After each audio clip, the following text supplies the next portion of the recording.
बिस्मिल्लाहिर्रहमानिर्रहीम। अच्छा जी, तरीक़ाकार ये हुआ करेगा कि मैं कोशिश अपनी पूरी करूँगा कि मैं टाइम पे यहाँ पे आऊँ, लेकिन चूँकि कुछ कभी 8 बजे क्लास है आप लोगों की और कभी ये होता है कि दूसरी कोई क्लास हुई होती है तो लोग आए होते हैं, तो जो लोग यहाँ पे आए होंगे उनका टाइम हम वेस्टेज से बचाने के लिए ये वाला टाइम जो है हम एक्स्ट्रा डिस्कशन के लिए रख सकते हैं। ठीक है, ये 5 6 7 मिनट जो होते हैं जिसमें हम इंतज़ार कर रहे होते हैं कि एटलीस्ट इतने लोग हो जाएँ कि हम कुछ पढ़ाएँ तो दोबारा ना बताना पड़े, क्योंकि आमतौर पे होता ये है कि लेक्चर के शुरू में वो एक पूरे लेक्चर का एक वो दिया जाता है, एक पर्सपेक्टिव दिया जाता है कि ये हम क्यों कर रहे हैं और ये किस तरीके से होगा, और उस वक्त आधे लोग ना बैठे हों और वो आ जाएँ तो उनको हवा में फिर पता ही नहीं चलता कि भाई ये बात हो क्यों रही है। क्योंकि आमतौर पे अगर आप दरमियान से मेरे लेक्चर देखें, चाहे शुरू से भी देखें तो अक्सर ये होता है, लेकिन दरमियान से देखें तो बिल्कुल समझ नहीं पड़ी कि बात हो क्यों रही है, इसका क्या किसी से क्या ताल्लुक है। तो वो मैं कोशिश करता हूँ कि शुरू में आपको बता दूँ, तो वो अगर शुरू में आप नहीं होंगे तो फिर वो नहीं होंगे। तो इस तरह से मैं ये चाहता हूँ कि ये वाला जो पोर्शन है ना, वो हम एक्स्ट्रा किस्म के आप लोगों के जो लोग जल्दी आ जाते हैं उनके जो सवालात वगैरह हों तो आप लोग पूछ लिया करें। जिस तरह भी एक सवाल उन्होंने पूछ लिया, पहले भी लोगों ने मुझसे पूछा और मुझे मसला है कि coursera.org के ऊपर जब आप जाएं और आप कोर्स रजिस्टर करें तो वहाँ पे एक एनरोल का बटन होता है, एनरोल पे आप क्लिक करें तो वो एक पॉपअप सा आ जाता है, उसके अंदर दोबारा वो कहता है एनरोल करो, फिर आपसे कहता है क्रेडिट कार्ड लो। ठीक है, तो coursera का शुरू से ये तरीकाकार है, बिल्कुल शुरू से नहीं, थोड़ा से बाद उन्होंने किया था, लेकिन काफ़ी अरसे से ये तरीकाकार है कि अगर आपको सर्टिफिकेट चाहिए कोर्स के एंड में तो आपको पे करना पड़ता है। ठीक है, वो फिर मुख्तलिफ किस्म की पेमेंट मॉडल है, पर मंथ भी हैं कुछ, कोई वन टाइम पेमेंट है, लेकिन जी इस तरह की कुछ पेमेंट है। ठीक है, $5000 अक्सर हुआ करता था, अभी तो मैंने काफ़ी देखा नहीं, लेकिन पहले एक होता था साथ फ्री। ठीक है, जो कि डिफ़ॉल्ट फ्री होता था, अगर आपको सर्टिफिकेट चाहिए होता था तो आप कोई नई बात करते थे। अब उन्होंने कर दी कि डिफ़ॉल्ट जो है वो अक्सर कोर्सेज में ऑन पेमेंट है, और जो फ्री वाला ट्रैक है वो आपको क्लिक करना पड़ता है, और उस फ्री को वो फ्री नहीं कहते, उसको वो ऑडिट कहते हैं। तो जब वो करें तो साइड में एक छोटा सा एक लिंक होगा, बड़ा सा एनरोल का बटन होगा जो आपसे पैसे मांगता है, और एक छोटा सा नीचे एक लिंक होगा ऑडिट का, तो ऑडिट कोर्स या ऑडिट का लिंक होगा, उस पर क्लिक करें तो you get access to almost everything. ठीक है, उसका तरीकाकार ये है कि आप जो शुरू में कोर्स का इंट्रोडक्शन में एक लंबा सा इंट्रोडक्शन उन्होंने लिखा होता है ना, उसमें देख लें, उसमें उन्होंने लिखा होगा कि you are free to watch the videos वगैरह वगैरह वगैरह, लेकिन इफ़ यू वांट क्रेडिट तो यू हैव टू पे। ठीक है, तो वो सर्टिफिकेट वगैरह, तो सर्टिफिकेट का फ़ायदा क्या है? सर्टिफिकेट का फ़ायदा ये है कि कल को अगर आप किसी बंदे को कहते हैं कि जी मैंने कोर्सेरा पे ये सारे कोर्सेज किए हैं, और वो सर्टिफिकेट आप दिखा देते हैं, तो दैट इज़ अ प्लस। ठीक है, इससे ज़्यादा कोई स्ट्रॉन्ग मैं उसको कोई वेटेज नहीं दूंगा। तो बिल्कुल सफिशेंट है कि अगर आप वो करें, कोर्स ऑडिट करें, सारा कुछ काम करें उसके अंदर, जो प्रोजेक्ट्स वगैरह हैं, जो असाइनमेंट्स हैं वो करें उसके अंदर, सिर्फ इस कोर्स के नहीं, सारों के लिए कह रहा हूँ। आप वो काम करें, अपना गिटहब के ऊपर उसकी सारी सोल्यूशंस डालें, और अपनी वेबसाइट जो आप लोगों से हम बनवा रहे हैं उसके ऊपर डालें कि मैंने ये कोर्स किया है। ठीक है, सबूत क्या है? ये जी गिटहब का सर्टिफिकेट आपके पास नहीं है, आ जाए, सर्टिफिकेट आपके पास नहीं है, कोई फ़र्क नहीं पड़ता, माइनर किसी किसी जगह पे फ़र्क पड़ेगा, वरना आमतौर पे होता यही है कि आप उससे ये साबित करना चाह रहे हैं कि मुझे ये काम आता है। तो वो कंप्यूटर साइंस में बड़ा आसान है, जिस तरह लास्ट टाइम भी मैंने आप लोगों को कहा, कंप्यूटर साइंस में ये बात साबित करना बड़ा आसान है कि मुझे आता है। आप उस स्किल से रिलेटेड, उस टूल से रिलेटेड कोई एक सॉफ्टवेयर किसी को दिखा दें, इसका मतलब है आपको आता है।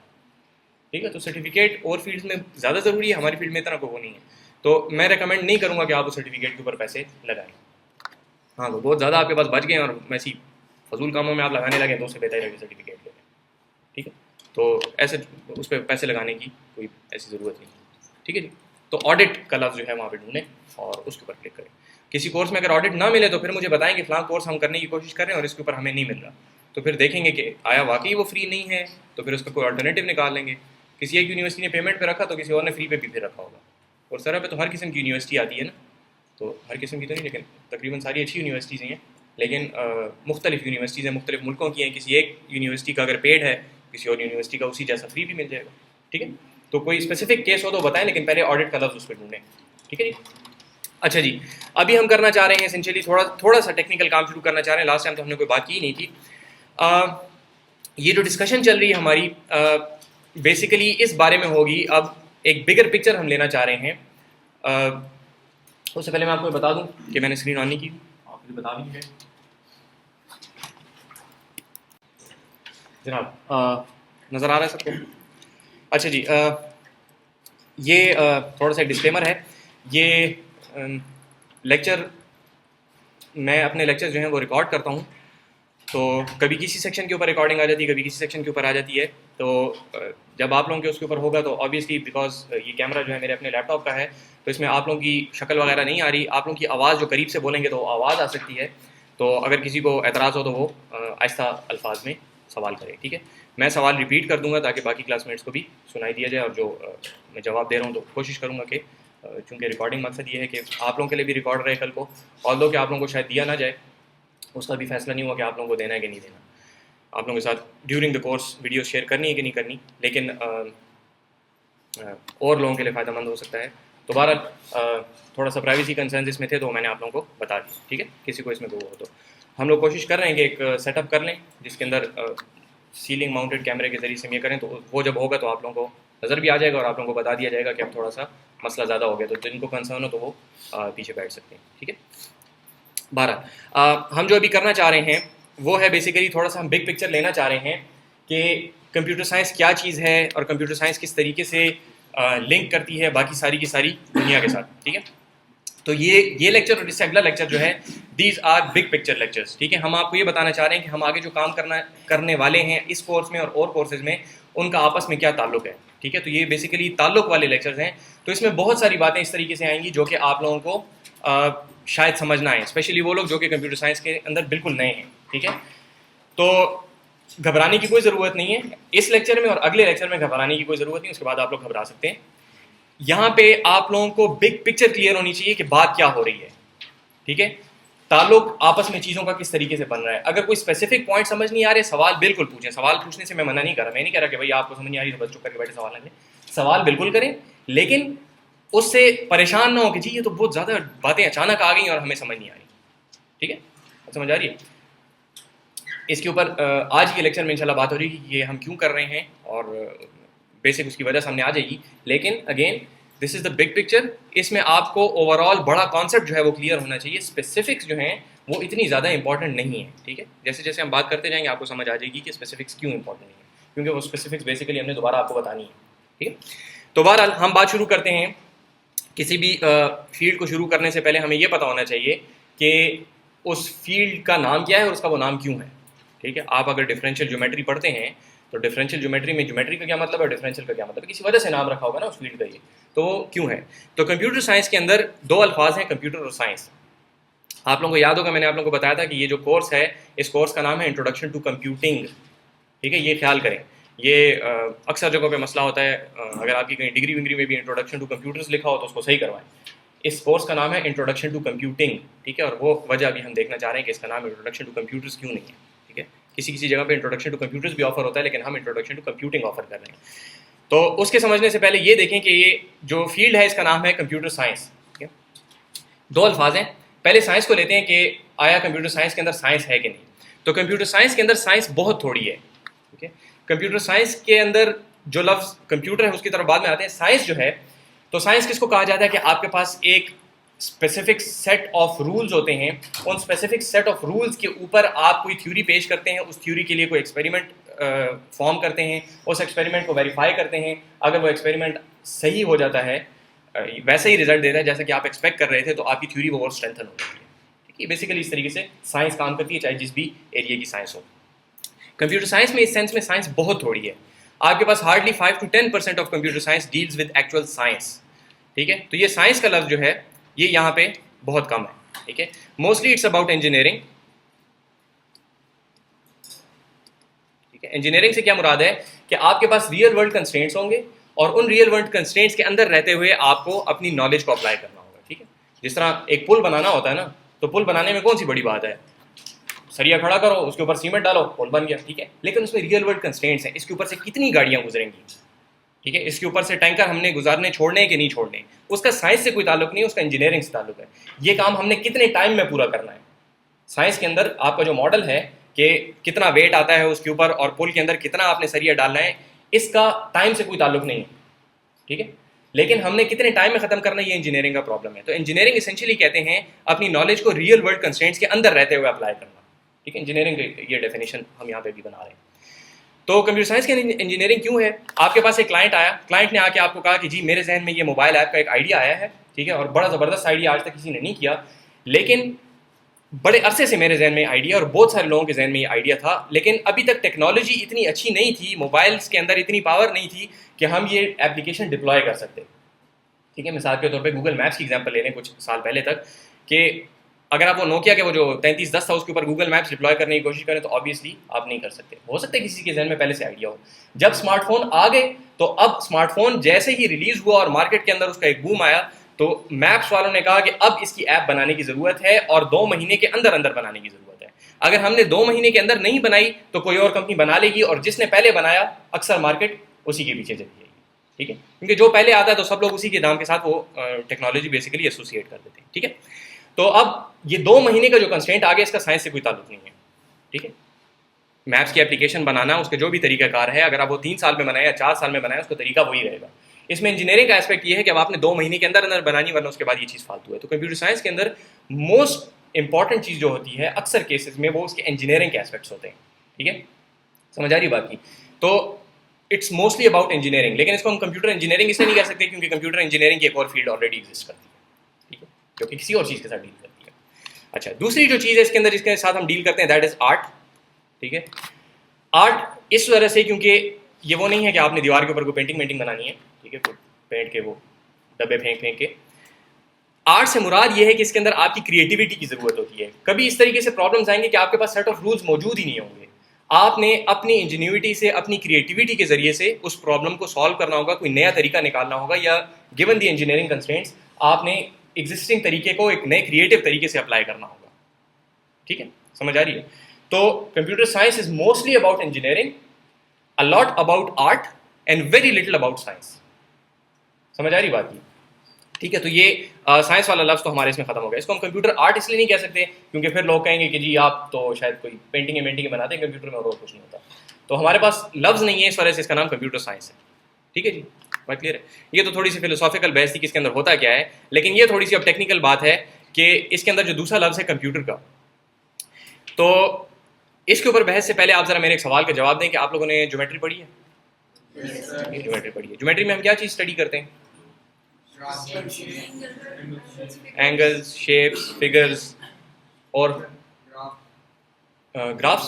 हाँ, ग्राफ्स भी उसको बनाने के लिए इस्तेमाल करते हैं। ठीक है, साइड्स। ठीक है, तो आप लोगों में से कोई भी मुझे ये नहीं कह रहा कि उसके अंदर हम प्रकार को स्टडी करते हैं। कंपस को प्रकार कहते हैं, या डी होती है उसके अंदर, या सेट स्क्वायर होता है, फुट होता है। ये कोई क्यों नहीं कह रहा? ये टूल्स हैं जी, देखिए ये टूल्स हैं। ये सारी जो चीज़ें हैं इनको हम नहीं पढ़ना चाह रहे, इनके जरिए से हम एक और बड़ा मेजर कॉन्सेप्ट जो है वो स्टडी करना चाह रहे हैं। That concept is the concept of space. ठीक है, और फिर स्पेस के आगे स्पेसिफिक्स हैं कि एक पॉइंट से दूसरे पॉइंट, स्पेस में अगर 2 पॉइंट्स हम लेते हैं तो पॉइंट का क्या मतलब है? 2 पॉइंट्स को जब हम आपस में मिलाते हैं तो उनके दरमियान में कितना डिस्टेंस है, डिस्टेंस आ जाता है। 2 लाइन्स अगर हम लेते हैं उनके दरमियान में क्या रिलेशनशिप है, वो एंगल आ जाता है। कितनी लाइनें हम मिला के कोई एक शेप बना सकते हैं, तो मुख्तलिफ नंबर्स की वजह से मुख्तलिफ शेप्स बनती हैं। तो it's essentially the study of space. ठीक है, geometry is the study of space, not of प्रकार and compass and D and all of that. ठीक, तो इसी तरीके से कंप्यूटर साइंस जो है that isn't exactly the study of computers. ठीक है, computers are just a tool. उस टूल के जरिए से हम मकसद को हल करना चाहते हैं। समझ आ रही बात की? पैरेलल समझ आ रहा है ना? ज्योमेट्री के अंदर आपको प्रकार पकड़ाई गई थी। ठीक है, प्रकार पढ़ाना मकसद नहीं था, ना प्रकार बनाना मकसद था। मकसद ये था कि इस प्रकार से आपने कुछ हल करना है, कुछ मकसद हासिल करना है। क्या करना है आपने? उससे एंगल्स बनाने हैं। ठीक है, सर्कल्स बनाने हैं, जो भी चीज़ आपने बना दें। ठीक है, इसी तरीके से कंप्यूटर्स हमारी ज़रूरत है, कंप्यूटर्स को हम इस्तेमाल करेंगे, लेकिन कंप्यूटर खुद मकसद नहीं है, मकसद कुछ और है। ठीक है, तो अब सवाल ये पैदा होता है कि वो मकसद क्या है? फिर इसमें ज्योमेट्री में स्पेस को स्टडी करना मकसद था, तो कंप्यूटर साइंस में क्या मकसद है स्टडी करना? ठीक है, इसके अंदर जो चीज़ स्टडी करना मकसद है that is the concept of problem solving.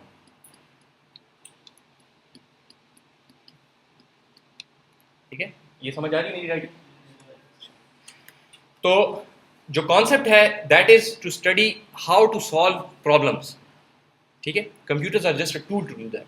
बहुत सारे प्रॉब्लम्स हमारे इस तरह हैं जो कि सॉल्व करने के लिए हमें कंप्यूटर्स की ज़रूरत नहीं है, वो भी कंप्यूटर साइंस के अंदर आएंगे।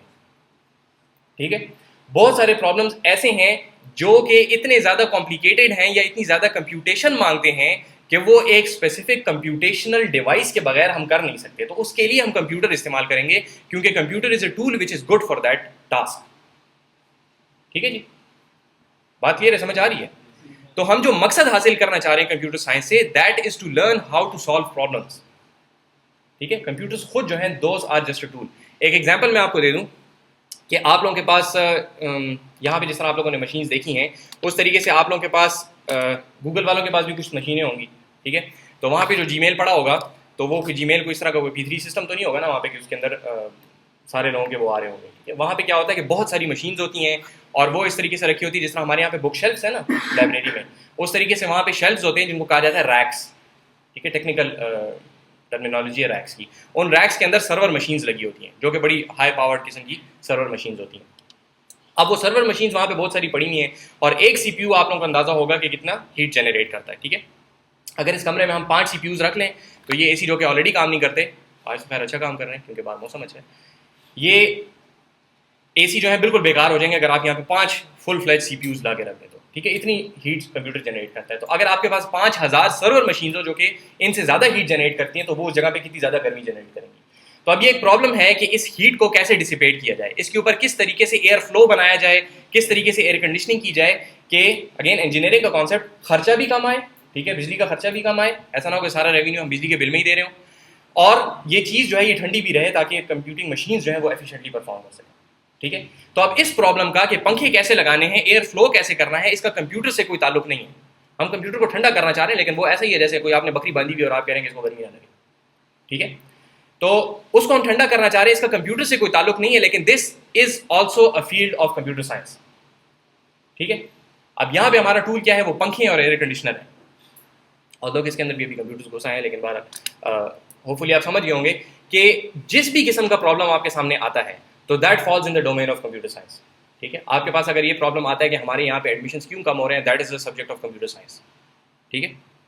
अगर ये मसला आता है कि लोग पेशावर कैंपस में नहीं आते, लाहौर कैंपस में जाते हैं, तो that is a problem and that falls under the domain of computer science, ठीक है। वी हैव अ टूल जो कि कंप्यूटेशन करके इसके सोल्यूशन हमें निकाल के दे सकता है, ठीक है, if you know how to do it. समझ आ रही बात की, ठीक है। तो यही जो कॉन्सेप्ट है आपके पास के प्रॉब्लम्स को सॉल्व करना हमारा मकसद है, तो उसके एग्जाम्पल के तौर पे अगर ये क्लियर हो तो इसके एग्जाम्पल के तौर पे हम एक स्पेसिफिक केस स्टडी आज करना चाह रहे हैं, ठीक है, जो कि हमारा बाकी का सारा लेक्चर तकरीबन लेगी, ठीक है जी। तो यहाँ तक क्लियर है बात, ठीक है। Again this is mostly a philosophical discussion, लेकिन आपको ये बात क्लियर होनी चाहिए कि हम कंप्यूटर नहीं पढ़ना चाह रहे। इसी वजह से हम through out this course programming language तो क्या, हम कंप्यूटर की बात भी तब करेंगे जब हमें ज़रूरत पड़ेगी। अगर हमें किसी मकसद के हल के लिए कंप्यूटर की ज़रूरत नहीं है तो हम उसकी बात नहीं करेंगे। तो फिर प्रोग्रामिंग लैंग्वेज दूर की बात है, और कौन सी प्रोग्रामिंग लैंग्वेज तो बिल्कुल ही दूर की बात है। समझ आ रही बात की, ठीक है। तो पूरे कोर्स को आप लोगों ने अप्रोच इस तरीके से करना है, इस कोर्स को भी और पूरे प्रोग्राम को अप्रोच आप लोगों ने इस तरीके से करना है कि इस वक्त जो मैं प्रॉब्लम सॉल्व करना चाह रहा हूँ वो प्रॉब्लम क्या है, ठीक है। अब इस प्रॉब्लम को सॉल्व करने के लिए बेहतरीन टूल क्या है, बजाय इसके कि मेरे पास ये टूल है, ठीक है, मेरे पास ये वो अंग्रेजी का मुहावरा है कि if all you have is a hammer every problem looks like a nail, ठीक है। अगर एक ही टूल है आपके पास तो आप हर चीज़ को हथौड़ी मार मार के सही करने की कोशिश करेंगे, ठीक है। कुछ चीज़ें हथौड़ी से सही होंगी, कुछ चीज़ें किसी और टूल से सही होंगी। तो आप प्रॉब्लम को समझें और उसके मुताबिक टूल सिलेक्ट करें। ये नहीं कि टूल पहले सिलेक्ट करें उसके बाद कहें कि अब इस प्रॉब्लम को मैं इस टूल से कैसे हल करूँगा। समझ आ रही बात, क्लियर है जी ये। तो इसकी केस स्टडी के तौर पर हम एक एग्जाम्पल यहाँ पर लेना चाह रहे हैं विच इज़ इसेंशली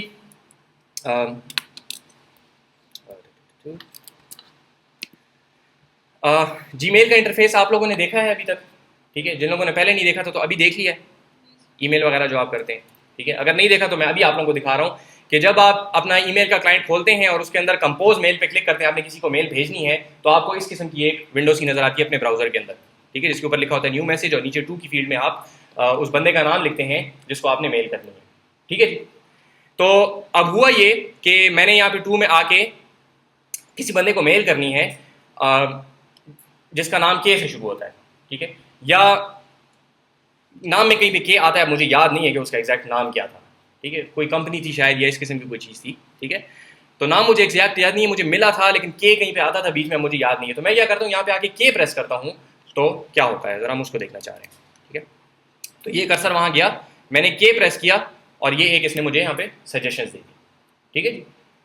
तो गौर से देखें, आगे सारी कहानी हम इसके ऊपर करना चाह रहे हैं, इसमें कोई कॉम्प्लिकेशन नहीं है, लेकिन मैं ये चाहता हूँ कि आप लोग इसको अच्छे तरीके से हजम कर लें कि क्या हुआ है, ठीक है। देखें, दोबारा देखें, कर्सर वहाँ पे मैं लाया, क्लिक, और के मैंने प्रेस किया कीबोर्ड पे, तो ये सजेशन यहाँ पे आ गए, ठीक हो गया। तो ये जो चीज़ें हैं इनमें कुछ बातें गौर करनी है। सबसे पहली बात तो ये देखें कि यहाँ पे के अगर दरमियान में आया है तो वो भी इसने मुझे दिया है, के शुरू में आया तो वो भी दिया है, कहीं ईमेल में के आया है तो वो भी इसने मुझे निकाल के दिया है, ठीक है।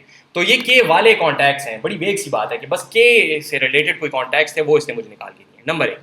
नंबर 2, ये बात गौर करें कि यहाँ पे उमर खान जो है वो ऊपर है, कलीम नवाज ऑल्दो के से शुरू हो रहा है लेकिन वो नीचे है।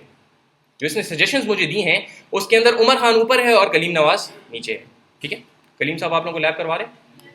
ठीक है, तो ये कलीम साहब है और उमर साहब आप लोग जानते होंगे एचओडी हमारे। ठीक है, तो ये बातें ज़रा जहन में रखें। तीसरी चीज़ जो देखने की है, अब ज़रा आप लोग टाइम करें कि मेरे के की प्रेस करने में और ये सजेशन आने में कितनी देर लगी। रियल टाइम में मैंने इसको कोई तेज़ वगैरह नहीं किया हुआ। ठीक है, ज़रा इसको देखें कि ये के की प्रेस और साथ ही वो आ गया। ठीक है, चंद मिली सेकेंड्स में ये आपके पास इसका रिजल्ट आ गया। अब करना हम ये चाह रहे हैं कि हम ये देखना चाह रहे हैं कि ये कैसे हुआ।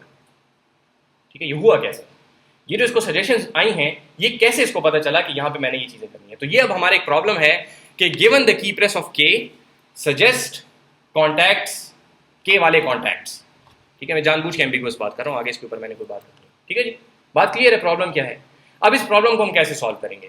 तो हम फिलहाल इसको सॉल्व नहीं करेंगे, हम ये देखेंगे कि जो जिन लोगों ने सॉल्व किया है उन्होंने कैसे सॉल्व किया। ठीक है, तो हम उसको ज़रा थोड़ा सा खोलना चाहते हैं। ठीक है, तो उसको भी हम एक एक करके यहाँ पे देखेंगे। बात हम शुरू करेंगे सबसे पहले अपने पास यहाँ पे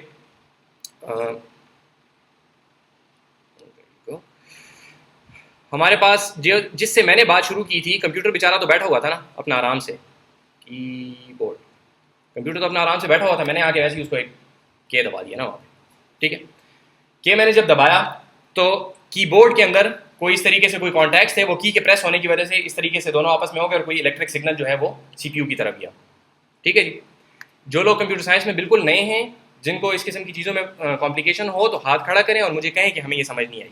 ठीक है, जिन चीज़ों में मैं समझूंगा कि बस इस तफसील की अभी ज़रूरत नहीं है, मैं आपको कह दूंगा कि इसको इस तरीके से समझ लें, और जो चीज़ समझाने की होगी तो फिर मैं आपको दोबारा बताऊंगा। ठीक है, तो जो लोग तजुर्बा रखते हैं वो खैर थोड़ा सा बर्दाश्त करें, इंशाल्लाह कोशिश करेंगे कि आप लोगों के लिए भी कोई ना कोई इसके अंदर यूज़फुल चीज़ आ जाए। ठीक है, जिन लोगों का एक्सपीरियंस है वो भी इंशाल्लाह वैसे ही फालतू यहाँ पे नहीं बैठे होंगे। ठीक है, तो कीबोर्ड से एक सिग्नल जो है वो गया सीपीयू की तरफ।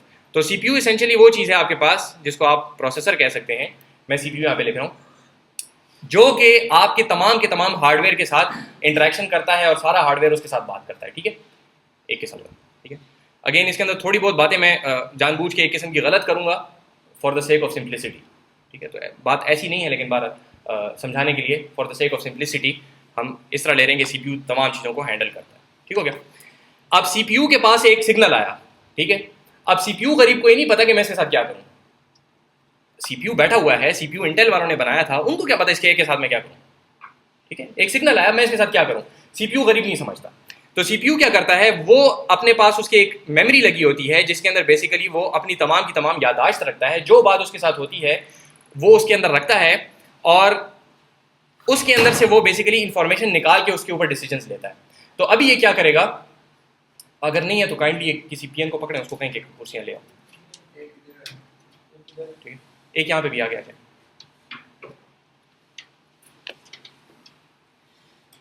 हाँ जी, खैर है, कुछ नहीं होता। ठीक है, तो ये अपनी यादाश्त में से ये बात निकालता है। इस टाइम बहुत सारी बातें निकाल सकता है। इस यादाश्त को हम कहते हैं रैम। ठीक है, रैंडम एक्सेस मेमोरी। मेमोरी क्योंकि ये उसकी यादाश्त है, रैंडम और एक्सेस, एक्सेस का मतलब है किसी चीज़ को जाके लेना। ठीक है, तो ये बहुत सारी यादाश्त है उसके अंदर किसी भी रैंडम जगह से जाके वो कोई बात निकाल सकता है। ठीक है, समझ आ रही, इसको इसलिए रैंडम एक्सेस मेमोरी कहते हैं।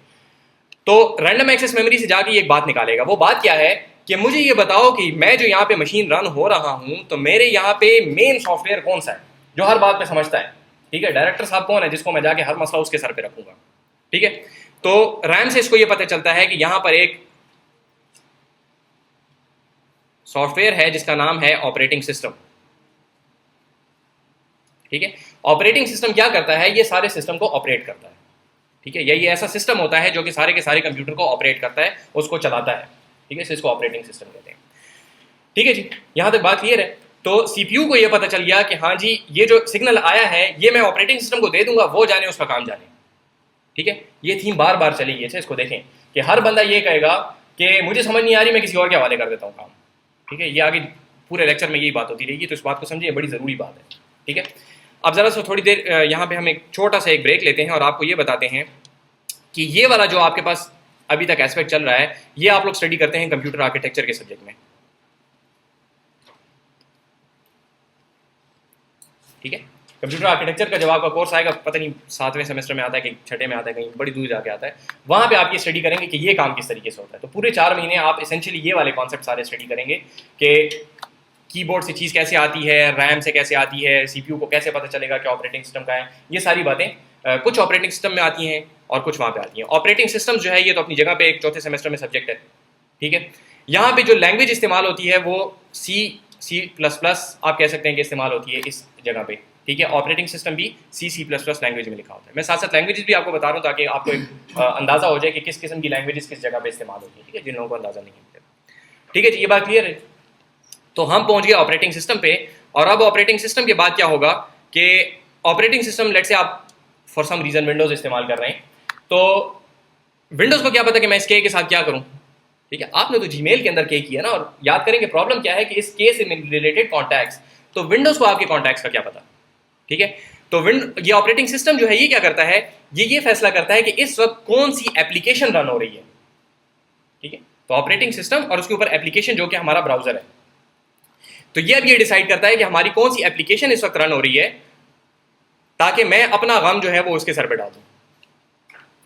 तो ऑपरेटिंग सिस्टम क्या करता है, ब्राउज़र को कहता है कि जी क्या आया है, ठीक है। आप इस वक्त फोकस में हैं, आप अभी यूज़र को नज़र आ रहे हैं, तो ये कि आप ही के लिए आया होगा और मुझे कुछ पता नहीं है, ये लें आपका के, आप जाने आपका काम जाने, ठीक हो गया। के ऑपरेटिंग सिस्टम ने पकड़ा दिया ब्राउज़र को। अब ब्राउज़र क्या कहता है, ब्राउज़र गरीब भी फायरफॉक्स है या क्रोम है, जो भी ब्राउज़र आप इस्तेमाल कर रहे हैं, ठीक है। तो अब उस गरीब को क्या पता, अगेन वो कॉन्टैक्ट्स को तो नहीं जानता। ब्राउज़र अगर फायरफॉक्स वालों ने लिखा तो मोज़िला को क्या पता कि कॉन्टैक्ट्स क्या चीज़ होते हैं, आपके कॉन्टैक्ट्स कौन से हैं।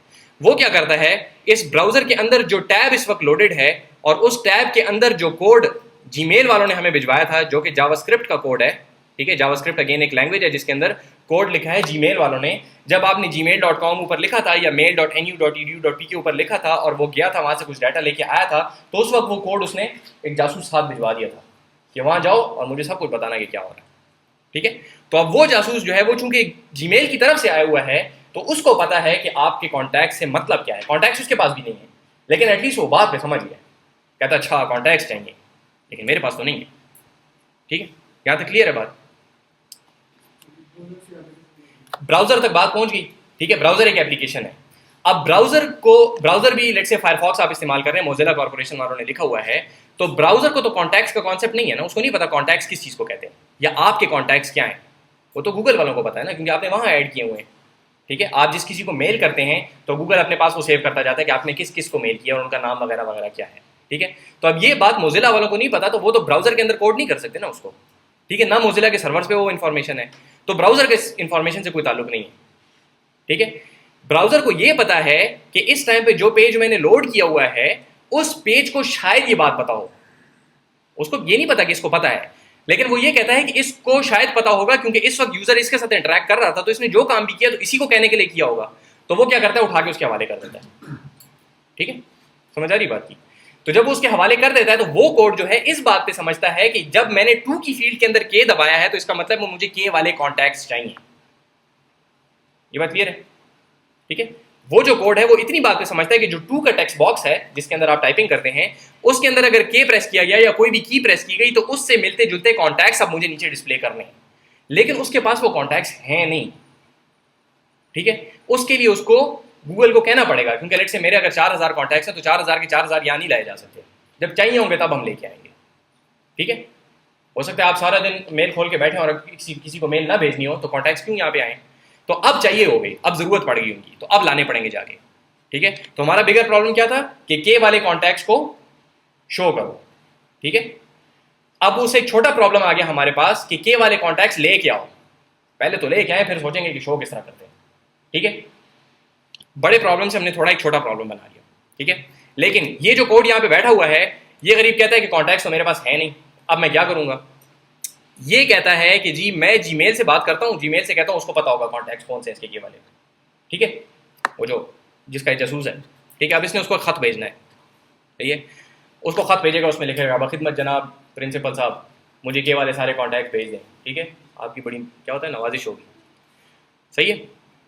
अब ये वो खत लिख तो देगा, लेकिन मसला ये है कि ये यहाँ पे बैठा हुआ है ब्राउज़र में और जीमेल वाले बैठे हुए हैं कहीं कैलिफोर्निया में, ये वहाँ तक ये खत पहुँचाएगा किस तरह, इसके पास तो कोई डाकिया नहीं है, ना इसके पास कोई साइकिल है कि बैठ के उस पर चला जाए। ठीक है, अब ये क्या करेगा, ये वही काम करेगा जो कि इसको आता है। वो काम ये है कि ये ब्राउजर को कहेगा कि भाई ये खत पकड़ें और ये खत जरा मेहरबानी करें कि जरा गूगल को भिजवा दें। ठीक है, ब्राउजर साहब कहेंगे कि अच्छा जी मैं भिजवा दूंगा, आप बेखम हो जाए। ठीक है, सारी जगह पे देखिए कोई इनकार नहीं करता है, काम कोई नहीं कर रहा, सब लोग एक दूसरे के सर पे डाल रहे हैं। अभी तक देख लें कोई काम किसी ने नहीं किया। ठीक है, ये इंपॉर्टेंट बात है, इस बात को जरा समझें। कोई भी किसी भी जगह पे काम कर नहीं रहा है। ठीक है, सिर्फ ये ढूंढ रहे हैं कि ये काम मैं किसके सर पे डाल सकता हूं। ठीक है, तो इसने क्या किया, इस जावास्क्रिप्ट के कोड ने ब्राउजर को कहा कि ये खत जरा गूगल वालों को भिजवा दें। वो कहता है जी बिल्कुल हाजिर जनाब। अब ले लिया, अब कहता है मुझे तो पता नहीं है, ब्राउजर खुद एप्लीकेशन है गरीब, वो किस तरह भिजवाएगा। जो उस कोड को मसला था वही मसला इसको भी है। ठीक है, लेकिन इसको ऑपरेटिंग सिस्टम से बात करनी आती है, तो ये ऑपरेटिंग सिस्टम को कहता है कि भाई ये खत जरा आप भिजवा दें, मेहरबानी करें। ठीक है, ऑपरेटिंग सिस्टम भी कहता है बिल्कुल हाजिर जनाब, आप हुक्म करें मैं बता दूंगा। अब मसला क्या है कि जब इस कोड ने वो खत बनाया था, इसको पता था कि मैं क्या खत में लिख रहा हूं। जब इसने ब्राउजर को पकड़ाया तो ब्राउजर के लिए वो सिर्फ एक खत है, उसको ये नहीं पता इसके अंदर क्या है। ठीक है, समझ आ रही बात की, उसके लिए सिर्फ ये खत है और इसने वो गूगल को पहुंचाना है बस। सही है, ये अब ऑपरेटिंग सिस्टम को देगा। अगेन ऑपरेटिंग सिस्टम को ये नहीं पता कि ये इसके अंदर क्या है, उसको सिर्फ इतना पता है कि ये चीज मैंने पहुंचा के आनी है गूगल तक। ठीक है, तो ऑपरेटिंग सिस्टम क्या करता है, ऑपरेटिंग सिस्टम एक और किस्म के हार्डवेयर को अप्रोच करता है। चूंकि ऑपरेटिंग सिस्टम सारे सिस्टम को ऑपरेट कर सकता है, तो यहाँ पे एक और किस्म का हार्डवेयर बैठा हुआ है जिसको कहा जाता है नेटवर्क कार्ड। ठीक है, ये नेटवर्क कार्ड जो है, ये वो कार्ड भी हो सकता है जिसके अंदर आगे तार लगती है, या ये वायरलेस हो सकता है। ठीक है, वाईफाई वगैरह के साथ कनेक्ट हो सकता है। एक ऐसी कोई डिवाइस है जो कि कम्युनिकेट कर सकती है और कंप्यूटर्स के साथ। ठीक है, सीपीयू और कंप्यूटर्स के साथ कम्युनिकेट नहीं कर सकता। ठीक है, ये नेटवर्क कार्ड जो है और नेटवर्क कार्ड्स के साथ कम्युनिकेट कर सकता है, जिसका मतलब है कि और कंप्यूटर्स के साथ कम्युनिकेट कर सकता है। ठीक है, तो ऑपरेटिंग सिस्टम इस नेटवर्क कार्ड को ये कहता है कि आप जरा मेहरबानी करें और गूगल को ये वाला खत पहुंचा दें, आपकी बड़ी मेहरबानी होगी। बिल्कुल जी, पहुंचा देंगे। अब मसला ये है कि अगर मैं यहाँ पे किसी डाकिये को पकड़ूं और उसको कहूँ कि फास्ट के हेडक्वार्टर ये चीज़ पहुंचा दो, ठीक है, तो वो मुझे कहेगा ना कि भाई मुझे क्या पता फास्ट का हेडक्वार्टर किधर है, आप मुझे शहर का नाम बताएं, आप मुझे गली का नंबर बताएं, आप मुझे घर का नंबर बताएं, या वहाँ पे प्लॉट का नंबर बताएं, मैं पहुंचा दूंगा। ठीक है, तो नाम से मैं चीज़ नहीं पहुंचा सकता, मुझे पता चाहिए। इसी तरीके से कंप्यूटर्स के अंदर ये भी जो हम बात शुरू कर रहे हैं, तो ये अब ये चीज़ इंटरनेट पे जाएगी। तो इंटरनेट के अंदर कुछ नाम होते हैं जिनको हम डोमेन नेम्स कहते हैं, google.com डोमेन नेम है। ठीक है, और कुछ इस तरह की चीज़ें होती हैं जो कि पते होते हैं। ठीक है, एड्रेसेस होते हैं। तो एड्रेस की एक खास शक्ल होती है कंप्यूटर साइंस में, और भी शक्ल होती है, लेकिन ये सबसे ज़्यादा अभी तक कॉमन है, जिसके अंदर 3 डॉट्स होते हैं। ठीक है, और आगे पीछे 4 नंबर होते हैं, 25, 2, 16, 29। ठीक है, तो ये पता है। इसको आप ऐसे समझ लें कि पहला वाला सिटी है और दूसरा वाला जो है वो, पहला वाला कंट्री है, दूसरा सिटी है, तीसरा जो है वो स्ट्रीट है और आखिरी वाला प्लॉट है। ठीक है, तो डॉट्स के जरिए से हम इनको सेपरेट कर देते हैं। हर जो एक नंबर, 4 नंबर है ना यहाँ पे, हर नंबर 0 से 256 तक हो सकता है। ठीक है, तो ये यूनिकली आइडेंटिफाई करते हैं आपके इंटरनेट के ऊपर जितने भी लोकेशंस हैं। ठीक है, जितने भी नाम हो सकते हैं। ठीक है, अगेन ये बात बहुत ज़्यादा सही नहीं है, लेकिन फॉर द टाइम बीइंग सही है।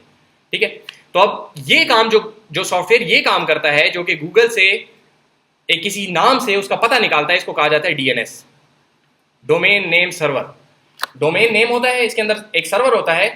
जो सर्वर बेसिकली हर उस चीज़ को कहते हैं जो भी किसी रिक्वेस्ट को, कि आपकी किसी बात को पूरा करता है। ठीक है, सर्व करता है आपको, आपकी खिदमत बजा लाता है। ठीक है, तो इसको डोमेन नेम सर्वर कहते हैं, क्योंकि डोमेन नेम से रिलेटेड तमाम खिदमत बजा लेके आता है। ठीक है, अक्सर जो हमारा इंटरनेट डाउन होता है उसकी वजह ये होती है कि पीटीसीएल का डीएनएस खराब होता है, या हमारा यहाँ पे डीएनएस खराब होता है। तो अगर आप कोई अल्टरनेटिव डीएनएस दे दें, या ये पता आप खुद अपने कंप्यूटर को बता दें, तो आपका इंटरनेट काम करना शुरू कर देगा। In most of the cases, मेरा जितना तजुर्बा है अपने हमारे यहाँ के इंटरनेट का, अक्सर केसेस में ये डीएनएस का कसूर होता है। जब आपको ये नहीं पता चलेगा कि गूगल का पता क्या है, तो आप उसको कोई भी बात कर नहीं सकते। आपने खत भिजवाना है ना उसको कि भाई ये फलाना पेज मुझे भेजो, आप खत चूंकि भिजवा नहीं सकते इसलिए नहीं, वरना बाकी इंटरनेट में कोई मसला नहीं है, बाकी सब कुछ सही है। ठीक है, तो जब आप लोग वो ख़राब हो इंटरनेट, तो आप लोग इसको इस्तेमाल कर सकते हैं। ठीक है, अच्छा, यहाँ तक बात क्लियर होगी जी। अभी हमारे पास मसला क्या है कि अब हमारे पास पता आ गया है। ठीक है, अब इस पते के ऊपर हमने चीज़ भिजवानी है, लेकिन जैसा कि आपको याद होगा, कोई भी बंदा काम करने में तैयार नहीं है, तो ये नेटवर्क कार्ड कहता है जाहिर बात है मैं यहाँ से सीपीयू से निकल के साइकिल पे बैठ के तो नहीं जा सकता कहीं पे।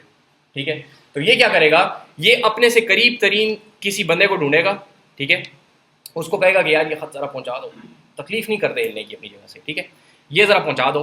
सिर्फ इतना ही तकलीफ करेगा कि अगर आपने लाहौर कोई चीज़ भेजनी है तो यहाँ से नौशहरा वाले को देगा, और अगर कराची भेजनी है तो यहाँ से नीचे की साइड पे साउथ में जो बनू वगैरह हैं वहाँ पे किसी को देगा। इतनी तकलीफ करेगा कि उसके थोड़ा करीब कर देगा। ठीक है, मतलब अगर मैं आपको कोई कागज़ दूँ कि ज़रा आप उस तरफ भेज दें तो आप पीछे वाले बंदे को देंगे, और अगर मैं कहूँ कि इस तरफ भेज दें तो आप साइड वाले बंदे को देंगे। बस इतना काम करेंगे, ठीक है, इससे आगे और नहीं। तो ये क्या करता है, ये अपने से करीब तरीब बंदे को भेज देता है। वो क्या करता है, वैसा ही काम करता है जैसा पहले वाला नहीं किया था, वो और ज़रा थोड़ा सा करीब कर देता है। होते होते होते होते ये चीज़ जाती है कराची, कराची से जाती है दुबई, दुबई से जाती है पता नहीं किधर, और वहाँ से पता नहीं किधर से चली जाती है, आखिरकार जाके जीमेल की सर्वर पे पहुँच जाती है। ठीक है, जीमेल का सर्वर नीचे बनाता हूँ, सही है जी। तो ये जो सारा काम है, ये जो रास्ता है, जो रास्ता आपने निकाला है, ये सारे का सारा रास्ता, अब थोड़ी देर के अगर हम रुक जाएं यहाँ पे, कि ये सारी की सारी चीज़ जो है ये आप स्टडी करते हैं नेटवर्क्स में, नेटवर्क्स के सब्जेक्ट में, कि कैसे डिसाइड किया जाएगा कि किसको भेजना है, सब आपस में आइडेंटिफाई किस तरह होंगे। ये वाला जो काम है कि एड्रेस कौन सा होता है, ये आप नेटवर्क्स में निकालते हैं। या आप लोगों ने कोई सर्टिफिकेशन एक है जिसका नाम आप लोगों ने सुना होगा, CCNA। ठीक है, तो CCNA का एसेंशियली मतलब ये है कि ये वाली जो सारा काम हो रहा है इसको कहते हैं राउटिंग। तो CCNA वाले बनाते हैं राउटर्स। ठीक है, ये जो छोटे छोटे गोल डब्बे मैंने बनाए ना, ये राउटर्स हैं, क्योंकि ये रास्ता डिफाइन करते हैं, राउट कहते हैं, या रूट रास्ते को कहते हैं। ठीक है, तो अमेरिकन प्रोनाउंसिएशन में इसको राउट कहते हैं वो लोग, तो इस वजह से इसका नाम राउटर हो गया। ठीक है, तो CCNA में एसेंशियली काम ये है कि राउटिंग किस तरीके से करनी है, कौन सा रास्ता बेहतर है। अगर एक दरमियान में कोई बंदा मर जाए, या आपने उसको पैकेट दिया था, वो पैकेट लेके जेब में डाल के गायब हो जाए, तो दोबारा उसको किस तरीके से वो खत देंगे कि वो लेके जाए। ठीक है, किसी और को खत कैसे देंगे, ये सारी की सारी डिस्कशन आपकी यहाँ पे होती हैं। ये वाला जो ऊपर कॉन्सेप्ट रह गया, ये वेब प्रोग्रामिंग के अंदर आता है। ठीक है, और ये वाला सारा काम अभी तक ये नेटवर्क CCNA के अंदर। ठीक है, अभी हम पहुंच गए हैं वो खत जो है हमारा, जिसका भी किसी को पता नहीं है, वो खत किस तरीके से पहुंच गया है। एक बिल्कुल तार के ऊपर तो सिग्नल जाता है ना, तो या वो 0 होगा या 1 होगा। ठीक है, 0 1 0 1 0 1 बहुत सारे जीमेल की एक मशीन को पहुंच गए। ठीक है, यहाँ तक क्लियर है जी बात। अब जब यहाँ पे जीमेल की मशीन को वो पहुंच गए हैं, इधर हमारा कलर, तो जीमेल के अंदर जाहिर बात है, जैसे हमने पहले डिस्कस किया कि जीमेल के अंदर कोई एक मशीन तो नहीं है ना कि वो सारे के सारे लोगों के कॉन्टैक्ट्स भी हैंडल करे और सारों की मेलें भी भेजे। वहाँ पे बहुत सारे 5000 एक डाटा सेंटर के अंदर लगे, पता नहीं कितने डाटा सेंटर्स हैं उनके। ठीक है, बहुत ज़्यादा उनके पास मशीनें हैं।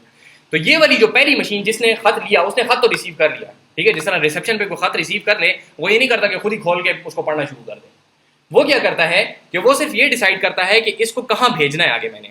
तो ये जो पहला सर्वर जो है ये क्या करता है, ये एक स्पेसिफिक किस्म की मशीन को आगे चीज़ भेज देता है, जिसको हम कहते हैं लोड बैलेंसर।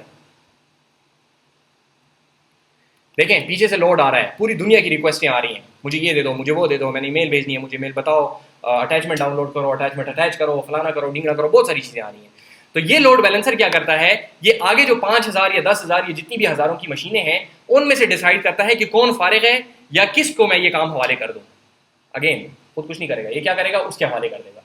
ठीक है, जब भी उसके हवाले करेगा तो लोड क्या होगा, बैलेंस हो जाएगा। कभी एक को देगा, कभी दूसरे को देगा, कभी तीसरे को देगा, कभी चौथे को। जो बंदा फारिग, वहां पे जो मशीन फारिग बैठी होगी, ये काम उसके ऊपर ऑफलोड कर देगा। ठीक है, इसलिए इसको कहते हैं लोड बैलेंसर। जो लोड पीछे से बहुत सारा आ रहा है, ये उसको तकसीम कर रहा है इक्वली, इक्वली कह लें या जिस भी तरीके से, लेकिन बार बार डिस्ट्रीब्यूट उसको कर रहा है, तो ये बैलेंस कर रहा है लोड को। ठीक है जी, समझ आ रही बात की?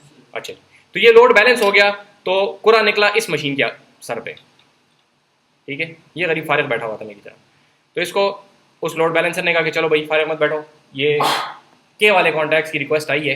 ठीक है, तो ये चलो अभी करो, इसको मसले कॉल करो। ठीक है, तो ये क्या करता है, इसका नाम है वेब सर्वर। ये जो मशीन यहाँ पे बैठी हुई है इसको हम कहते हैं वेब सर्वर। सही है, वेब सर्वर क्यों है, क्योंकि वेब इंटरनेट के ऊपर जो रिक्वेस्ट आ रही हैं ये उनको सर्व करता है। ठीक है, सर्व का लफ्ज़ अच्छी तरह समझ लें, ये पूरी कंप्यूटर साइंस में आपके पास चलेगा। ठीक है, सर्वर ये, सर्वर वो, सर्वर फलाना, सर्वर डीना। सर्वर का बेसिकली मतलब ये है कि आप उसको कोई काम कहते हैं वो करके देता है आपके लिए।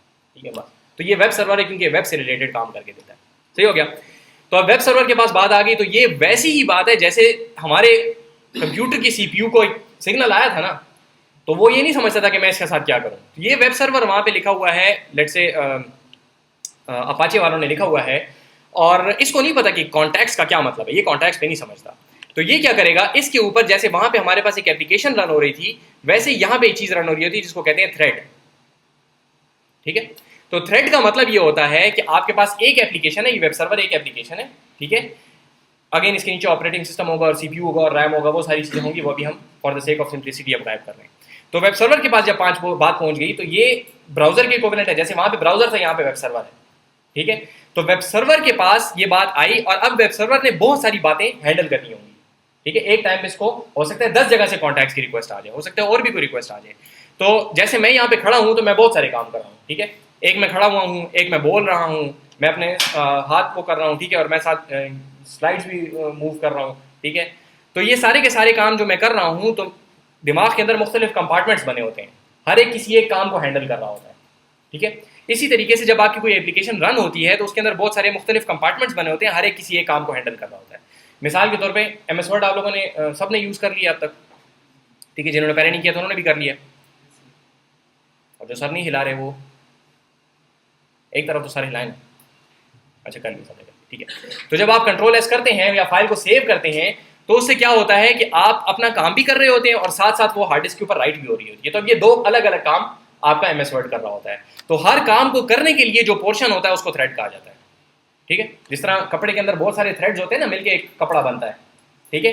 इस तरीके से आपके पास एप्लीकेशन में बहुत सारे थ्रेड्स होते हैं, मिलके एप्लीकेशन बनती है, ठीक है। समझ आ गई? तो बहुत सारे काम वो करता है, ये चीज़ आप तफसील से ऑपरेटिंग सिस्टम में पढ़ते हैं कि थ्रेड्स किस तरीके से काम करते हैं, ठीक है। अच्छा, तो अब किसी एक थ्रेड का नंबर निकल आया कि चलो जी आप ये वाला काम करो, ठीक है। इस थ्रेड का नंबर निकल आया, वेब सर्वर ने काम थ्रेड के हवाले कर दिया, पोर्शन ऑफ एन एप्लीकेशन कह लें, ठीक है। अगेन इसकी तफसील आप लोग बाद में फिर पढ़ते हैं, अभी सिर्फ समझना है मकसद है कि वेब सर्वर के अंदर बहुत सारे थ्रेड्स आपके चल रहे होते हैं, ठीक है। तो ये एक थ्रेड के पास नंबर निकल आया और वो थ्रेड अब क्या करता है, अब वो थ्रेड खुद कोड है, उसके पास तो कोई कॉन्टैक्ट्स की इन्फॉर्मेशन उसने सेव नहीं की हुई ना, अब उसको कॉन्टैक्ट्स चाहिए, उसको ये बात समझ आ गई, जिस तरह वहां पे जावास्क्रिप्ट के कोड को ये बात समझ आ गई थी कि मुझे कॉन्टैक्ट्स चाहिए, कॉन्टैक्ट्स वाली बात उसको समझ आ गई थी, लेकिन कॉन्टैक्ट्स उसके पास थे नहीं। इसी तरीके से इस थ्रेड को ये बात समझ आ गई कि मुझे कॉन्टैक्ट्स चाहिए लेकिन कॉन्टैक्ट्स इसके पास है नहीं, ठीक है। उसके पास मसला क्या था कि उसकी मशीन में भी नहीं थे कॉन्टैक्ट्स, और इसके पास मसला क्या है कि इसके करीब किसी मशीन में है, लेकिन इसको अभी देखना पड़ेगा कि वो मशीन से मैं कैसे लूँ, ठीक है। तो ये क्या करता है, अगेन उसी तरीके से नेटवर्क कार्ड से फलाना फलाना फलाना और एक और मशीन तक पहुंचता है, लेकिन ये मशीन जरा करीब होती है इसके, जिसको हम कहते हैं डेटाबेस सर्वर, ठीक है। सॉरी, ये डेटाबेस एक लफ्ज है। अच्छा, डेटाबेस जिस तरह मिलिट्री बेस होती है ना, बेस होती है उसमें मिलिट्री पड़ी होती है, ठीक है, पड़ी नहीं होती, होती है सॉरी, असल में मैं वो बराबर करना चाह रहा था। तो डेटाबेस वो बेस है जिसके अंदर डाटा पड़ा होता है, इस वजह से वो लफ्ज पड़ा कहा गया, ठीक है। तो आपके पास डेटाबेस वो जगह है जहाँ पे सारा आपका डाटा पड़ा होता है, ठीक है, और सर्वर क्योंकि डेटाबेस वाली बातें सर्व करता है, सही हो गया। तो थ्रेड ने क्या कहा, डेटाबेस को कहा कि मुझे के वाले कॉन्टैक्ट्स दे दो, ठीक है। अब डेटाबेस सर्वर जो है उसके पास भी किसी एक मशीन के अंदर सारा डाटा नहीं पड़ा होता। होता क्या है कि आपके पास जितने यूजर्स हैं, ठीक है, लेट्स से मेरा नेम, यूजर नेम शुरू हो रहा है M से, तो A से लेके G तक जितने भी यूजर्स हैं उन सारों के डाटा यहाँ पड़ा होगा कॉन्टैक्ट्स, H से लेके P तक जितने कॉन्टैक्ट्स हैं, जितने यूजर्स हैं उनके कॉन्टैक्ट्स यहाँ पड़े होंगे, और Q से लेके Z तक जितने यूजर्स हैं उनके कॉन्टैक्ट्स यहाँ पड़े होंगे। तो मेरा नाम M से शुरू हो रहा है, तो वो कहाँ आता है, इसकी बारी आएगी, ठीक है जी। तो ये डेटाबेस सर्वर जो है ये बेसिकली इस वाली मशीन को कहेगा, again operating system, network card, jump jump jump, दूसरा नेटवर्क कार्ड, ऑपरेटिंग सिस्टम, और फिर वहां पे उस मशीन तक बात पहुंचेगी। अब ये वाला बंदा जो है इसका काम सिर्फ इतना रह गया है कि आपके वाले कॉन्टैक्ट्स अब आपके पास जो पड़े हुए हैं मुझे निकाल के दे दो, मेहरबानी करो, आपके पास तो ये सामने दराज में पड़े, आप दे दो, ठीक है। अब किसी और के सर पे काम मत डालो, ठीक है। ये क्या करता है, दराज खोलता है, इस तरह निकाल के उसको पकड़ा देता है, ठीक है। इसने तो करना कुछ नहीं है ना, ठीक है, कोई भी काम करने पे तैयार नहीं था, लेकिन इसका काम अब इतना ज्यादा आसान है कि कहता है चलो यार मैं खुद ही कर दूंगा, ठीक है। वो पड़े उधर से उठा के दे देता है उसको सिर्फ, ठीक है।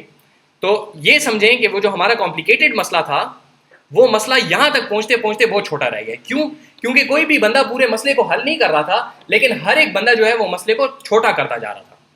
इस तरह मैं आप लोगों को एक डबल रोटी दूँ बड़ी सारी, ठीक है, मज़ेदार सी, हमारे यहाँ जांच बेकरी बड़ी मशहूर है, उसकी डबल रोटी अगर मैं आपको पकड़ा दूँ और मैं आपको कहूँ कि इसके 50 स्लाइसेस करें और सारी क्लास को बांटें, तो आप कहेंगे 50 स्लाइसेस इसके कौन करेगा, इतनी नरम डबल रोटी इसको कौन काटेगा।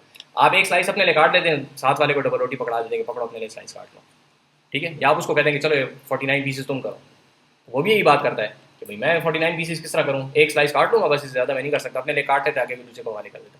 होते होते होते सब में तकसीम भी हो जाती है वो चीज़, और जब आखिरी बंदे के पास बात पहुँचती है तो उसको पूरी डबल रोटी काटनी भी नहीं पड़ती, उसको स्लाइस ऐसे ही मिल जाता है। ठीक है, समझ आइए। तो एक बड़े प्रॉब्लम को लेना और उसको एक साथ हल करने की ज़रूरत नहीं है, ये बात बहुत ज़्यादा ज़रूरी है इसको समझें कि पूरे मसले को हल करने की ज़रूरत नहीं है कभी भी।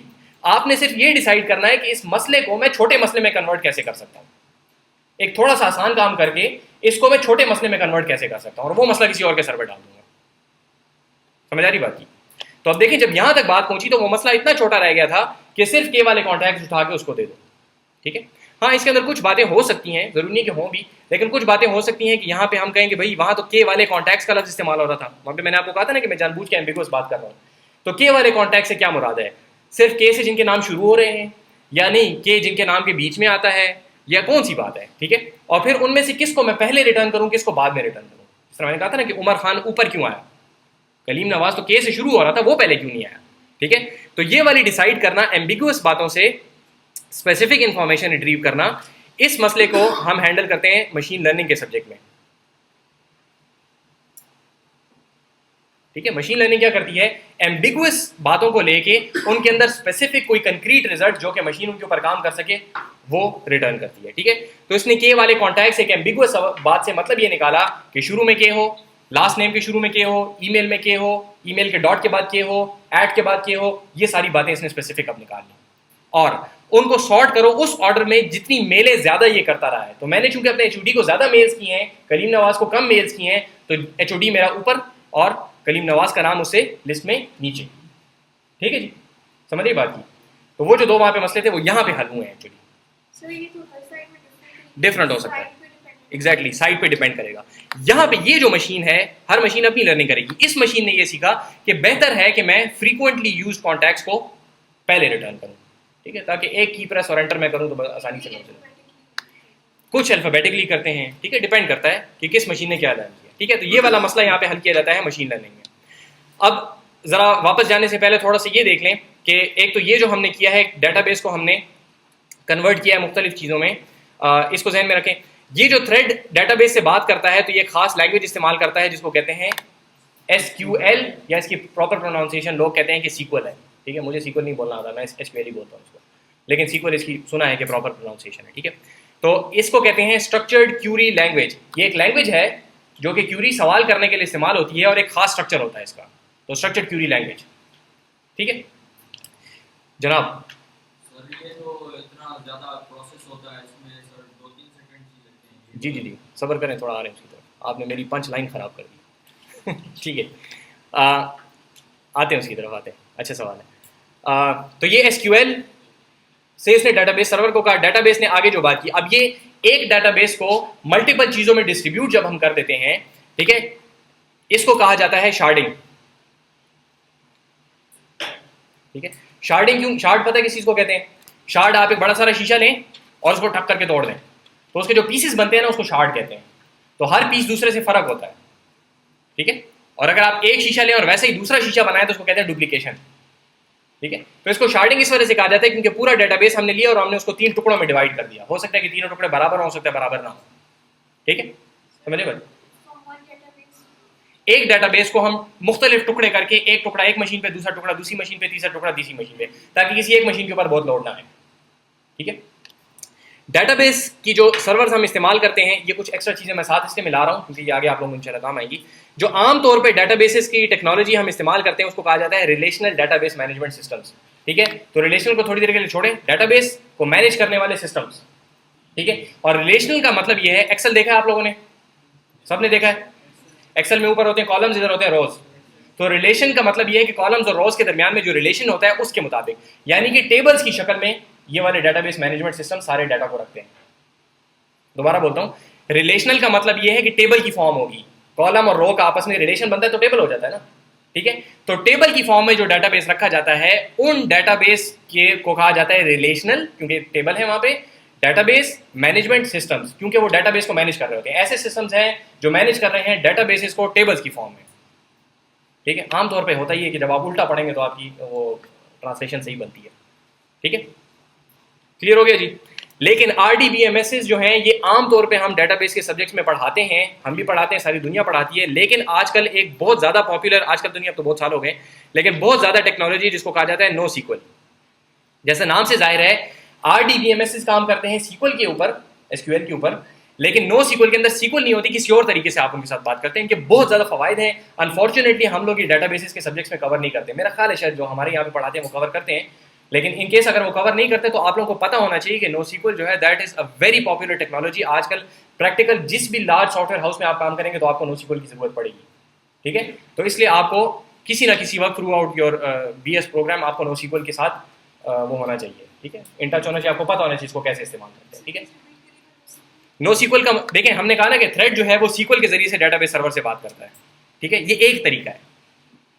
जो SQL के ऊपर डेटाबेसेस काम करते हैं उनको आमतौर पे कहा जाता है RDBMS, लेकिन वो एक तरीका है। इसके अलावा एक और डेटाबेस की टेक्नोलॉजी है जो कि टेबल्स की फॉर्म में डाटा को स्टोर ही नहीं करते, वो एक कंप्लीटली डिफरेंट तरीके से स्टोर करते हैं। उन डेटाबेसेस को कहा जाता है NoSQL, क्योंकि वो स्टोर भी डिफरेंट तरीके से करते हैं, रिलेशनल स्टोर नहीं करते, और उनके साथ जो आप कम्युनिकेशन करते हैं, जो आप उनसे सवाल पूछते हैं, वो भी SQL के जरिए से आप नहीं करते, वो आप किसी और तरीके से करते हैं। वो तरीके में मैं नहीं जाना चाहता अभी, लेकिन that is a different approach, ठीक है। तो चूंकि डिफरेंट अप्रोच है और आपने सिर्फ RDBMS पढ़ा हो, तो कल को अगर NoSQL का आपको काम आ जाएगा तो आपको अचानक समझ नहीं आएगी क्या हो रहा है, ठीक है। क्योंकि डेटाबेसेस में हम बात यहाँ से शुरू करते हैं कि SQL, और जब आप NoSQL में जाएंगे तो उसका नाम ही NoSQL, ठीक है। तो आपको जो पहला स्टेप है वही खत्म हो जाएगा, आपको समझ ही नहीं पड़ेगी मैं इसको समझूं किस तरह।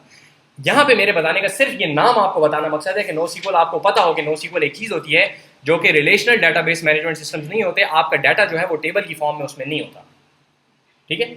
हम जो एग्जाम्पल्स करवाते हैं ना ITC में, कंप्यूटर प्रोग्रामिंग में, आगे जितनी भी डाटा स्टोरेज की एग्जाम्पल्स हम कराते हैं, अक्सर केसेस में यही होता है कि कोई ना कोई टेबल की शक्ल होती है, ठीक है। लेकिन NoSQL के अंदर ये अप्रोच बिल्कुल फ़र्क है। इस वजह से मैं भी आपको बता रहा हूँ कि अगर और किसी कोर्स में बीच में ना है तो आपको पता होना चाहिए, ठीक है। ये ITC में थ्रू आउट मैं आप लोगों को बता रहा हूँ। अक्सर जगहों पे इस तरह की चीज़ें आएंगी जो कि मैं आपको बताऊंगा कि ये हम लोग सिरे से यहाँ पे पढ़ाते ही नहीं है। अब NoSQL का मुझे नहीं पता कि हम पढ़ाते हैं कि नहीं पढ़ाते, लेकिन अक्सर लोग नहीं पढ़ाते, ठीक है। मैंने कभी यहाँ पे डेटाबेस नहीं पढ़ाया तो मुझे नहीं पता क्या आउटलाइन में है कि नहीं, लेकिन आप लोग पूछ सकते हैं अपने सीनियर से। एनीवे, तो ये दो चीज़ें यहाँ पे हो गई। दूसरी चीज़ जो यहाँ पे बहुत ज़्यादा ज़रूरी है वो ये कि अभी तक देखें इस स्लाइड पे हम जितना काम कर रहे हैं सिवाय इस डेटाबेसिस के, एक इस डेटाबेसिस को निकाल दें, ये ऊपर जितना हमने काम किया ये सारे का सारा आता है एक फील्ड में जिसको कहा जाता है सिस्टम एडमिनिस्ट्रेशन। सिस्टम एडमिन लिख रहा हूँ, एडमिनिस्ट्रेशन है, ठीक है। सिस्टम एडमिनिस्ट्रेशन का मतलब ये है कि आपके पास ये जितने भी वेब सर्वर्स हैं इनके सारे इश्यूज को हैंडल करना, बस ये वेग सी बात है। सिस्टम एडमिन ये सारे काम करता है, ठीक है। तो अब ये देखें कि ये फैसला करना कि लोड बैलेंसर कैसे बनाना है, लोड बैलेंसर को कैसे कॉन्फ़िगर करना है, वेब सर्वर कैसे बनाना है, उसके ऊपर थ्रेड्स कैसे होंगे, डेटाबेस का सर्वर कितना होगा, शार्डिंग कैसे करनी है, शार्डिंग कैसे करनी है, ये सारे के सारे मसाइल सिस्टम एडमिनिस्ट्रेशन की सब्जेक्ट के अंदर आते हैं। और सिस्टम एडमिनिस्ट्रेशन हम नहीं पढ़ाते यहाँ पे, हमारे प्रोग्राम में नहीं है। मेरी नॉलेज में कोई ऐसी यूनिवर्सिटी नहीं है जो कि system administration as a subject पढ़ाती हो, ठीक है। एज अ कोर्स सब्जेक्ट तो पूरी दुनिया में कहीं नहीं है, ठीक है।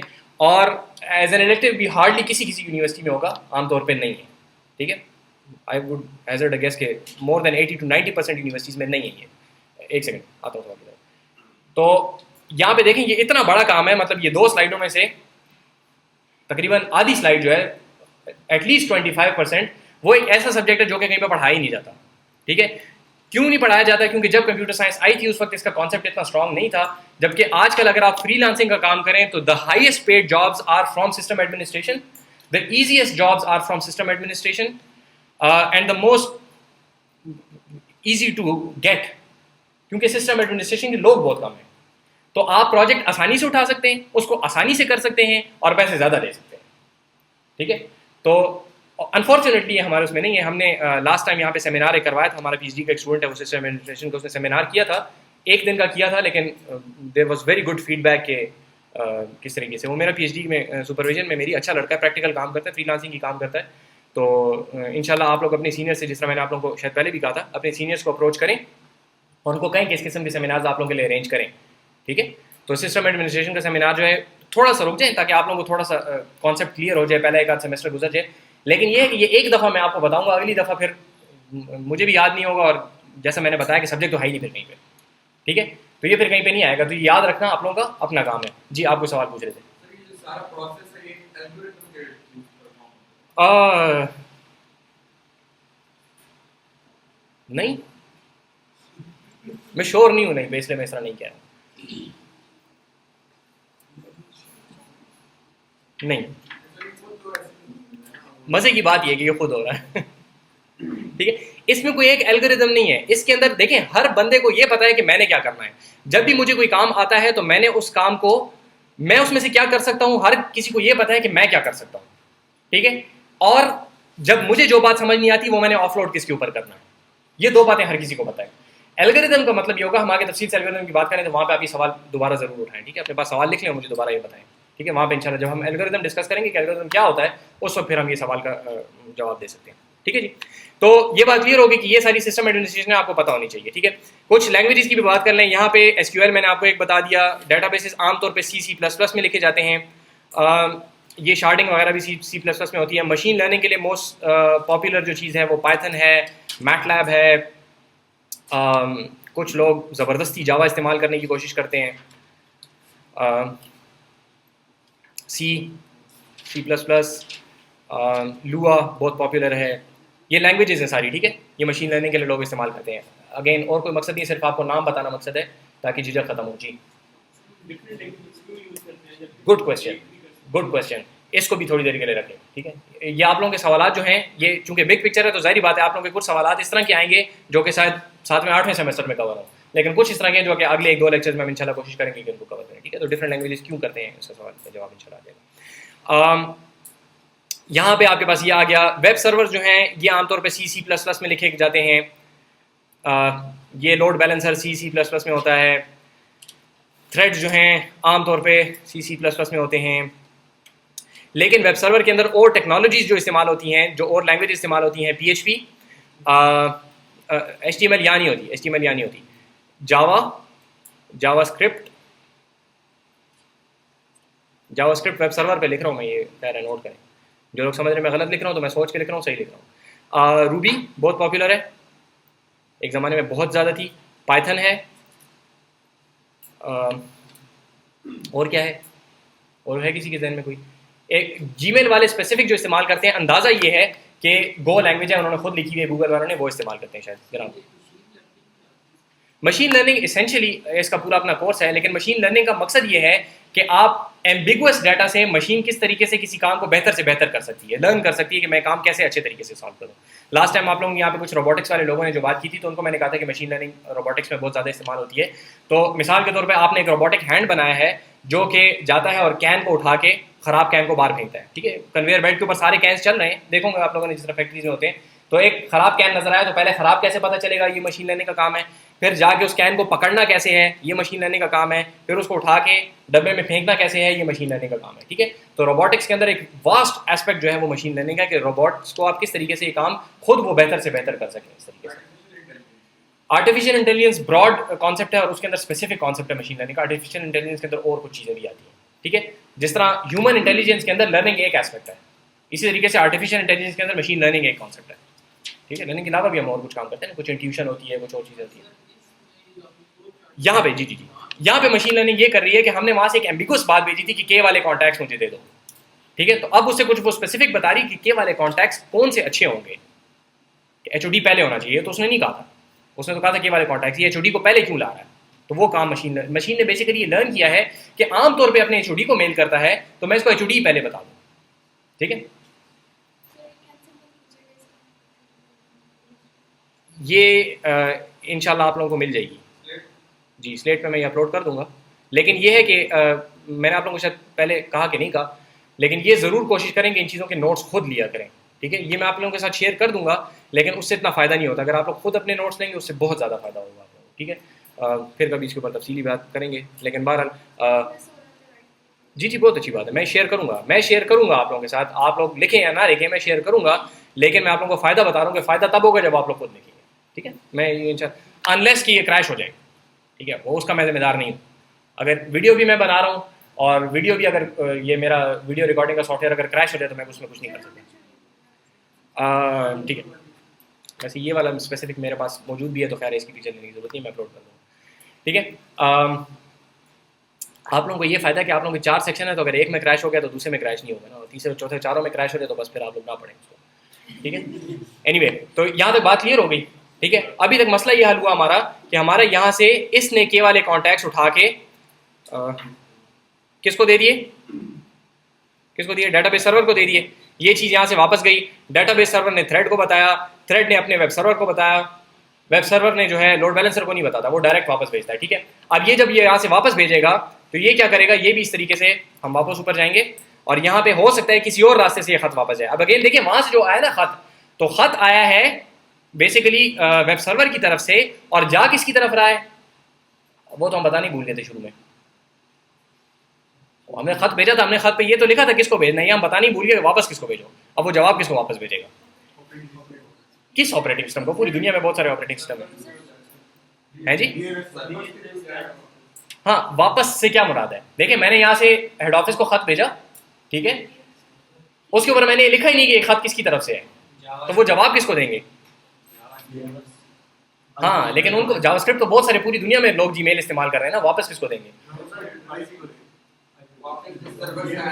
Part of a good answer.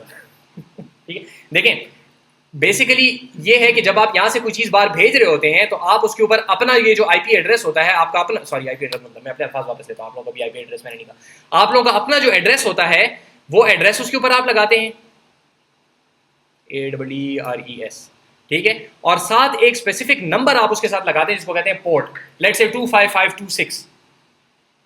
ठीक है, आपने 25526 उस खत के पीछे लिख दिया कि जी रिप्लाई टू एड्रेस जो है वो है फलाना फलाना फलाना और 25526। तो जब ये 25526 इस रास्ते से होता होता वापस आता है यहाँ पे, हो सकता है वही रास्ता इस्तेमाल करे, हो सकता है किसी और रास्ते से आ जाए, इवेंचुअली जब ये चीज इस ऑपरेटिंग सिस्टम तक, एड्रेस तो इस ऑपरेटिंग सिस्टम का है तो ऑपरेटिंग सिस्टम तक आ जाती है, और फिर ऑपरेटिंग सिस्टम देखता है कि 25526 कौन से उसका है, कौन सी एप्लीकेशन का है, तो वो ब्राउजर को पकड़ा देता है, और ब्राउजर देखता है कि 25526 जो है इस जावास्क्रिप्ट का, तो वो उसको पकड़ा देता है। ठीक है जी, बात क्लियर हुई कि वहां पे हमने रिप्लाई टू का एक एड्रेस लिखा था और वो खत जब चला गया और जब वापस आया तो हो सकता है किसी और रास्ते से आया हो, लेकिन जब इवेंचुअली वो यहाँ पहुंच जाता है तो ये सारे का सारे जो काम होता है इसके ऊपर, रिप्लाई टू एड्रेस के ऊपर जो पोर्ट होता है उससे पता चलता है कि ये बात इनिशिएट की किसने थी, ये किसका कसूर है, तो उस तक वो एड्रेस वापस पहुंचाया जाता है, और जब उस जावास्क्रिप्ट के कोड को ये कॉन्टैक्ट मिल जाते हैं तो वो वहां पे डिस्प्ले कर देता है। ठीक है, और ये चीज जो है ये इतने टाइम होती है, ठीक है, प्रोवाइडेड कि आपका नेट काम कर रहा हो, लेकिन बात ठीक है, क्लियर है जी ये बात? अच्छा जी, अब आप लोगों के जो सवाल हैं आप लोग पूछ सकते हैं। पोर्ट वाली बात बिल्कुल आखिर में, जब वापस कैसे आया जी, किसके बाद? जी जी, जब रिजल्ट देखें आपका सारा खत वहाँ गया, डेटाबेस के पास गया, शार्ड के पास गया, शार्ड ने वो वाले कॉन्टैक्ट्स उठाए, उसने डेटाबेस सर्वर को दिए, उसने थ्रेड को दिए, थ्रेड ने एक पैकेट में उसको उसी तरह बंद किया, ठीक है, और उसने भेज दिया क्योंकि रिप्लाई टू एड्रेस था ना उसके पास कि किस एड्रेस से आया ये खत, उसने उसके ऊपर उसको वापस भेज दिया। उसी तरीके से उस मशीन ने करीबी मशीन को दिया, उसने करीबी मशीन को दिया, उसने करीबी मशीन को दिया, होते होते हमारा जो मशीन थी उस तक वो पैकेट पहुँच गया। जब वो पैकेट पहुँच गया तो वो नेटवर्क कार्ड ने रिसीव किया, उसने ऑपरेटिंग सिस्टम को दिया, ऑपरेटिंग सिस्टम ने कहा कि चलो जी मैंने तो ये चीज़ भेजी थी, एड्रेस ऑपरेटिंग सिस्टम तक है, ठीक है, अब क्या है कि अब मैं किस एप्लीकेशन को ये वापस करूं, तो उसके लिए भेजने वाले ने अपना एक नंबर उसके ऊपर लगाया होता है 25526, और ऑपरेटिंग सिस्टम को पता है कि 25526 जो है ये मैंने देना है इस ब्राउजर को, ठीक है, तो वो ब्राउजर को पकड़ा देता है, ब्राउजर जो है अपने जावास्क्रिप्ट कोड को दे देता है अगेन 25526 की वजह से, वो जब उसको पहुंचा देता है तो उसके बाद वो क्या करता है, जो जावास्क्रिप्ट का कोड है वो ये बात समझता है कि मुझे कॉन्टैक्ट्स चाहिए थे, ठीक है, एक घंटा पहले मैंने ये बात की थी कि मुझे कॉन्टैक्ट्स दो, वो कॉन्टैक्ट्स मुझे मिल गए, उसको क्या नजर आया गौर से देखें, जो जावास्क्रिप्ट का कोड है उसको ये नजर आया कि मैंने ब्राउजर को कहा, ब्राउजर ने मुझे कॉन्टैक्ट्स दे दिए, ठीक है, मतलब मैंने सही काम किया, मैंने सही बंदे को बात की थी, ठीक है, तो ब्राउजर के नंबर ज़्यादा हो गए, ये कॉन्टैक्ट्स मुझे ला के देता है, हालांकि ब्राउजर ने किया कुछ नहीं है बीच में, ठीक है, तो ये जो कॉन्सेप्ट है इसको कहा जाता है एब्स्ट्रैक्शन। देखिए हमने किया क्या, हमने किया ये एज अ जावास्क्रिप्ट कोड कि हमने एक डब्बे को दिया, ठीक है, वो डब्बा जो है उसको हम ब्राउजर कह रहे हैं लेकिन फॉर द टाइमिंग हम कहेंगे बस ये एक डब्बा था, ठीक है, कोई एक चीज़ थी, उसको हमने कहा कि ये लो के और के वाले कॉन्टैक्ट्स मुझे दे दो, तो उस के वाले कॉन्टैक्ट से हमें मिले, उस के प्रेस करने से इस डब्बे ने हमें ला के दिए के वाले कॉन्टैक्ट्स, ठीक है, समझ आ रही बात की? आप बाकी सारी कहानी को छोड़ दें थोड़ी देर के लिए और ये समझें कि वो जावास्क्रिप्ट का जो कोड वहां पे बैठा हुआ था उसने क्या किया, उसने ब्राउजर को कहा मुझे के वाले कॉन्टैक्ट्स दो, के वाले कॉन्टैक्ट्स, ठीक है। बाकी पीछे जितना किस्सा कहानी चली है उसके साथ इस कोड का कोई ताल्लुक नहीं है। अगर वहां पे सारे का सारा एक बम फट जाए और सारे के सारे इंटरनेट बैठ जाए, इसको कोई फर्क नहीं पड़ता। अगर वहां पे एक ब्राउजर जो है उसका इंटरफेस हमने किया हो एक बंदर के साथ, और जैसे ही उसको के वाले कॉन्टैक्ट्स का है तो वो उसको के वाले कॉन्टैक्ट्स इस तरह करके पकड़ा दे, the JavaScript code does not care, ठीक है, चाहे वहां पे कंप्यूटर ही मौजूद ना हो, ठीक है। हमारे इसके साथ कोई काम ही नहीं है कि वो के वाले कॉन्टैक्ट्स कहां से आए। मैंने के वाले कॉन्टैक्ट्स कहे थे, मुझे के वाले कॉन्टैक्ट्स मिल गए। इस कॉन्सेप्ट को कहा जाता है abstraction.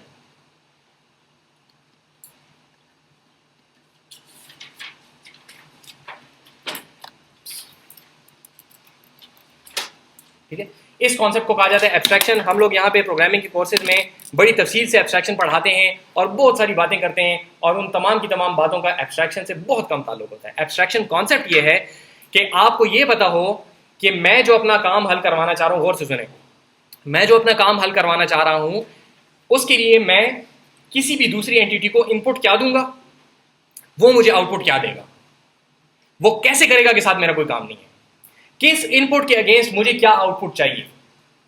That is the concept of abstraction. इस इनपुट के अगेंस्ट मुझे आउटपुट क्या चाहिए, बार बार बोल रहा हूं, इसको अच्छी तरह हजम करें। ये आपकी कंप्यूटर साइंस का सबसे ज्यादा इंपॉर्टेंट कॉन्सेप्ट है। पूरी कंप्यूटर साइंस का सबसे ज्यादा इंपॉर्टेंट कॉन्सेप्ट ये एब्स्ट्रैक्शन का कॉन्सेप्ट है, और इंतहाई सिंपल कॉन्सेप्ट है, इसमें कोई बड़ी बात नहीं है। आप किसी चीज को इनपुट देते हैं, वो आपको आउटपुट देता है। आपका काम इस बात से है कि मेरे आउटपुट्स ठीक होने चाहिए, जो इनपुट मैंने दिया उसके मुताबिक मेरे आउटपुट्स ठीक होने चाहिए, जैसे भी वो लेके आया है, मेरा उसके साथ काम नहीं है, ठीक है।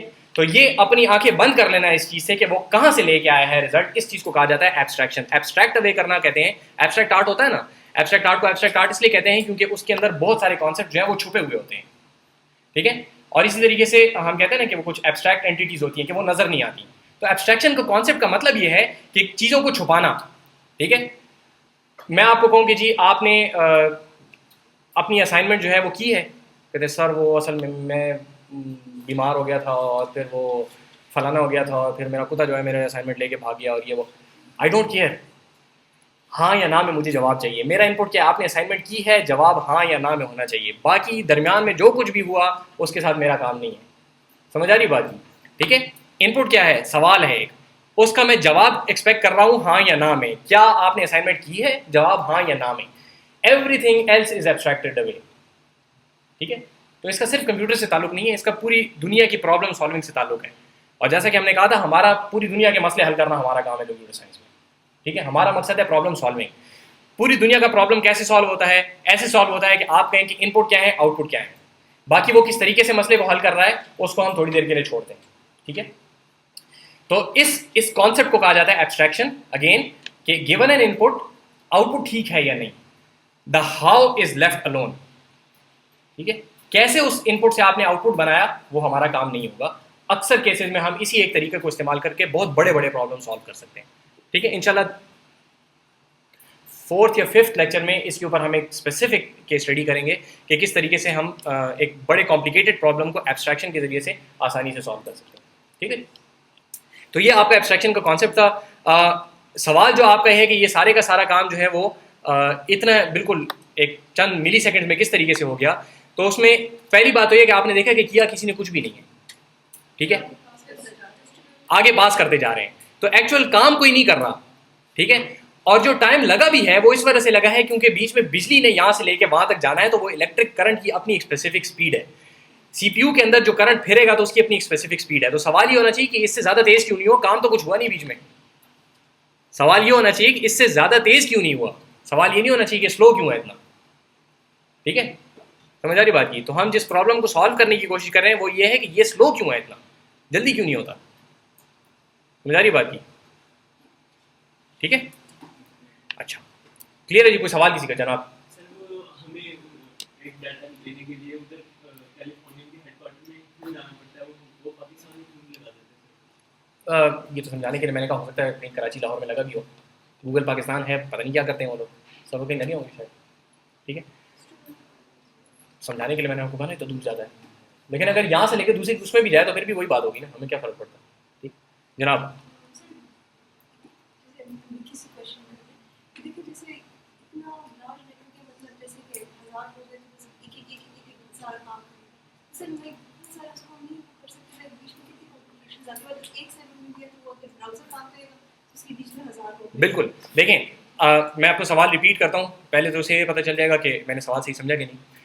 आप ये कह रही हैं कि बहुत सारे काम एक ही जगह पे क्यों नहीं कर देते, ठीक है, मसले को क्यों नहीं हल करते। अब देखें यहाँ पे एक बात तो ये है कि अगर बहुत सारी चीज़ों को एक पीस ऑफ कोड से हल करना हो तो वो पीस ऑफ कोड बहुत कॉम्प्लिकेटेड होगा, उसको लिखने के लिए आपको एक बहुत ज़बरदस्त किस्म का एक्सपर्ट चाहिए, ठीक है। और अगर वो एक्सपर्ट कहीं पे गलती कर दे तो इसको कहते हैं सिंगल पॉइंट ऑफ फेलियर। अगर वो ख़राब हो गई जगह तो सब कुछ ख़राब हो जाएगा, ठीक है। यहाँ पे जो हमने इतनी ज़्यादा चीज़ें की हैं तो ये कि अगर किसी भी जगह पे कोई ख़राबी आती है तो वो एक स्पेसिफिक किस्म की ख़राबी होगी। मैं काम ही इतना सा कर रहा हूँ तो मेरे अंदर जो ख़राबी आएगी वो भी इतनी सी आएगी ना, ठीक है। और इतनी सी ख़राबी को सॉल्व करने के लिए हमें वैसा एक्सपर्ट नहीं चाहिए, हमें थोड़ा सा कम एक्सपर्ट भी मिल सकता है, ठीक है। तो एक कम स्किल वाला बंदा उस प्रॉब्लम को सॉल्व कर सकता है, और तबाही आएगी तो 2 जगहों पे आएगी, 4 जगहों पे आएगी, 6 जगहों पे आएगी, ठीक है। जबकि सब चीज़ें अगर आपने एक जगह पे कर दी तो एक जगह पे तबाही आएगी, तो उसको सॉल्व करने के लिए आपको इतना बड़ा एक्सपर्ट चाहिए जो कि आपको मिलेगा नहीं। तो this is essentially distribution of risk, failure के चांसेस, रिस्क जो है उसको हम डिस्ट्रीब्यूट करते हैं, नंबर 1।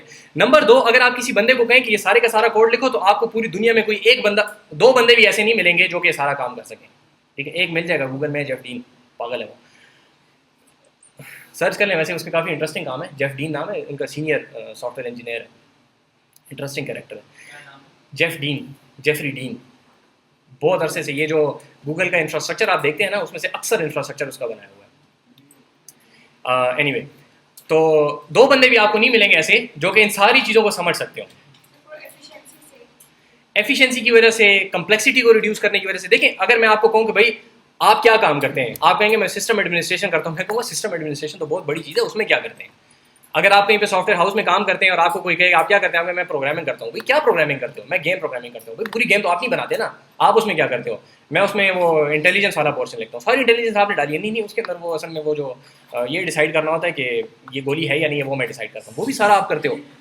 नहीं, वो सिर्फ उसके इमेज को देखता हूँ मैं, ठीक है। तो पूरी उम्र बंदे की उसमें लग जाती है। तो ये पूरे का पूरा इंफ्रास्ट्रक्चर खड़ा करना किसी एक बंदे के लिए पॉसिबल नहीं है, ठीक है। उसको समझना किसी के लिए पॉसिबल नहीं है।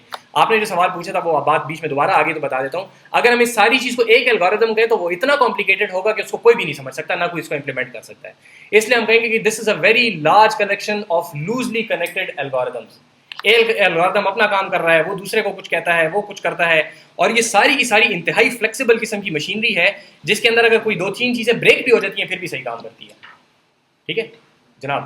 मैंने सुना है कि गेम डेवलपमेंट में तकरीबन 3000 बंदे अलग-अलग क्षेत्रों में काम करते हैं। मैं ये वाला काम पूरा कर लूँ, फिर आपके सवाल दोबारा पूछे, मैं बताता हूँ उसके बारे में आपको। गेम डेवलपमेंट की थोड़ी बहुत नॉलेज है मेरी, तो मैं बताता हूँ आपको, ठीक है। तो ये बात समझ आ गई, एब्स्ट्रैक्शन क्लियर हो गया आप लोगों को, ठीक है। खैर आप लोग अभी थोड़ा सा इसको पूरा कर लें तो फिर सवाल हो तो फिर दोबारा भी आप लोग कर सकते हैं। तो एसेंशियली हम लोगों ने यहाँ पे आईटीसी को देख लिया कि आईटीसी कहाँ फिट होती है, हम सारी कहानी डालते रहेंगे और ये आईटीसी हो जाएगी, ठीक है। इंशाल्लाह आसानी से मेरा कोर्स गुजर जाएगा। कंप्यूटर प्रोग्रामिंग में आप ऑब्वियसली प्रोग्रामिंग वगैरह को स्टडी करना चाहते हैं। डाटा स्ट्रक्चर्स देख रहा है, यस रियली सॉरी, बहुत इंपॉर्टेंट चीज़ रहेगी। ये देखें, हमने कहा था यहाँ पे उसको डब्बे में बंद करते हैं, ठीक है। डब्बा कह के मैं आगे चला गया था, हाथ में उसको बंद करते हैं, लिफाफे में बंद करते हैं, ठीक है।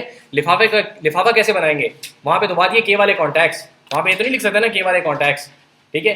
उसके ऊपर एड्रेस कैसे लिखेंगे, ये सारी की सारी स्ट्रक्चर बना के इसको एक खास किस्म की शक्ल में बनाया जाता है, और वो खास किस्म की शक्ल आप लोग स्टडी करते हैं डाटा स्ट्रक्चर्स में।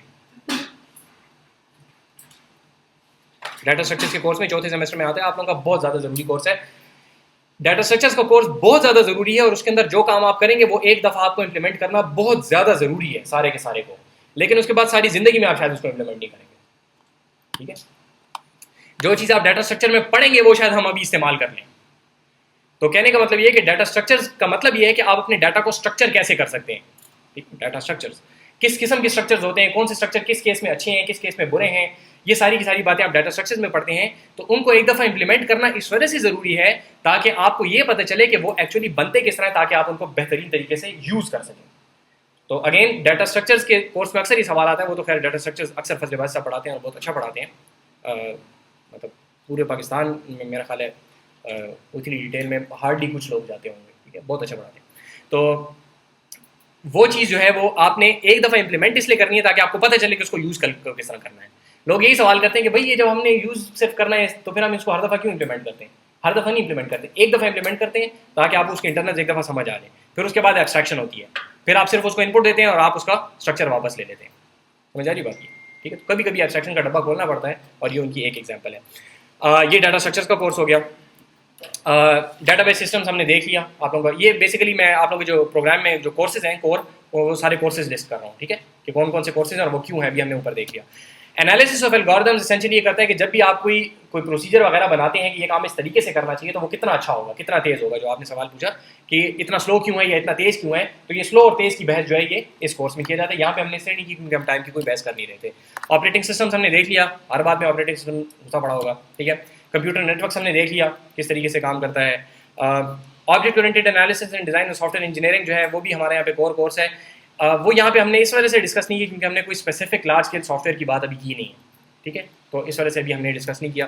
ह्यूमन कंप्यूटर इंटरेक्शन ये है कि ये वाला जो सवाल था कि कौन सा कॉन्टैक्ट ऊपर आना चाहिए, कौन सा कॉन्टैक्ट नीचे आना चाहिए, की प्रेस करने पे ये मुझे जो सजेशंस आ गई, इस किस्म की सारी बातें कि ह्यूमन और कंप्यूटर की आपस में जो इंटरेक्शन है उसको ह्यूमन के लिए आसान कैसे बनाया जा सकता है या ज़्यादा यूजफुल कैसे बनाया जा सकता है। ये बेसिकली सब्जेक्ट है ह्यूमन कंप्यूटर इंटरेक्शन का। ये बहुत यूजफुल किस्म की वो है फील्ड है और इसके अंदर आपको सारी वो चीज़ें, लोग समझते हैं कि ह्यूमन कंप्यूटर इंटरेक्शन बड़ा बोर सब्जेक्ट है। ह्यूमन कंप्यूटर इंटरेक्शन के अंदर आपको जो लेटेस्ट टेक्नोलॉजीज मिलती है ना, मिसाल के तौर पे जब टच स्क्रीन आई थी, तो जब टच स्क्रीन के ऊपर लोग काम कर रहे होंगे तो उस वक्त उन लोगों को, जो साइंटिस्ट टच स्क्रीन के ऊपर काम कर रहे हैं, उनको हम कहेंगे कि ये ह्यूमन कंप्यूटर इंटरेक्शन की सब्जेक्ट में काम कर रहे हैं, ठीक है। जब कोई नई टेक्नोलॉजी आती है जिसके जरिए से हम कंप्यूटर के साथ इंटरेक्ट कर सकते हैं तो that falls under the umbrella of human computer interaction. तो इसके अंदर बड़ी इंटरेस्टिंग किस्म की आपको चीज़ें मिलती हैं। जिन लोगों को शौक हो वो इसको फॉलो कर सकते हैं। कॉन्फ्रेंस होती है जिसको कहते हैं सिग ग्राफ, ठीक है, special interest group on graphics. ये ACM सिग ग्राफ के नाम से कॉन्फ्रेंस है। इसमें आप जब इसको फॉलो करें तो इसके अंदर बड़ी इंटरेस्टिंग किस्म की नई किस्म की डिवाइसेस आपको नजर आएंगी। वो लोगों ने कुछ वेरिएबल्स बनाई होती हैं, कोई क्या बनाई होती हैं, तो ये इससे ग्राफ के अंदर प्रेजेंट की जाती है। बहुत बड़ी कॉन्फ्रेंस है, बहुत मशहूर कॉन्फ्रेंस है, ठीक है, तो जिनको शौक हो वो इसको फॉलो कर सकते हैं। तो ये ह्यूमन कंप्यूटर इंटरेक्शन क्या आता है। कंप्यूटर आर्किटेक्चर थोड़ा बहुत हमने देख लिया कि किस तरीके से वहाँ पे होता है। थ्योरी ऑफ ऑटोमेटा उन चीज़ों में शामिल है जो मैंने आपको बताया ना कि कंप्यूटर साइंस की वो 5 से 10% तक के अंदर कुछ साइंस है। तो थ्योरी ऑफ ऑटोमेटा वो साइंस है कि ये सब कुछ एक्चुअली कंप्यूटर कर किस तरीके से रहा है। वो एक अपनी उसके अंदर एक दुनिया है, लोग उसके अंदर काम करते हैं, लेकिन टिपिकली हमारा उसके साथ डे टू डे बेसिस के ऊपर कोई ताल्लुक नहीं होता अनलेस कि आप उसी के अंदर स्पेसिफिक काम कर रहे हैं, ठीक है। तो थ्योरी ऑफ ऑटोमेटा भी ज़रूरी कोर्स है, लेकिन it's a very small part of your whole study. और प्रोफेशनल इश्यूज इन IT आपका लास्ट कोर्स है।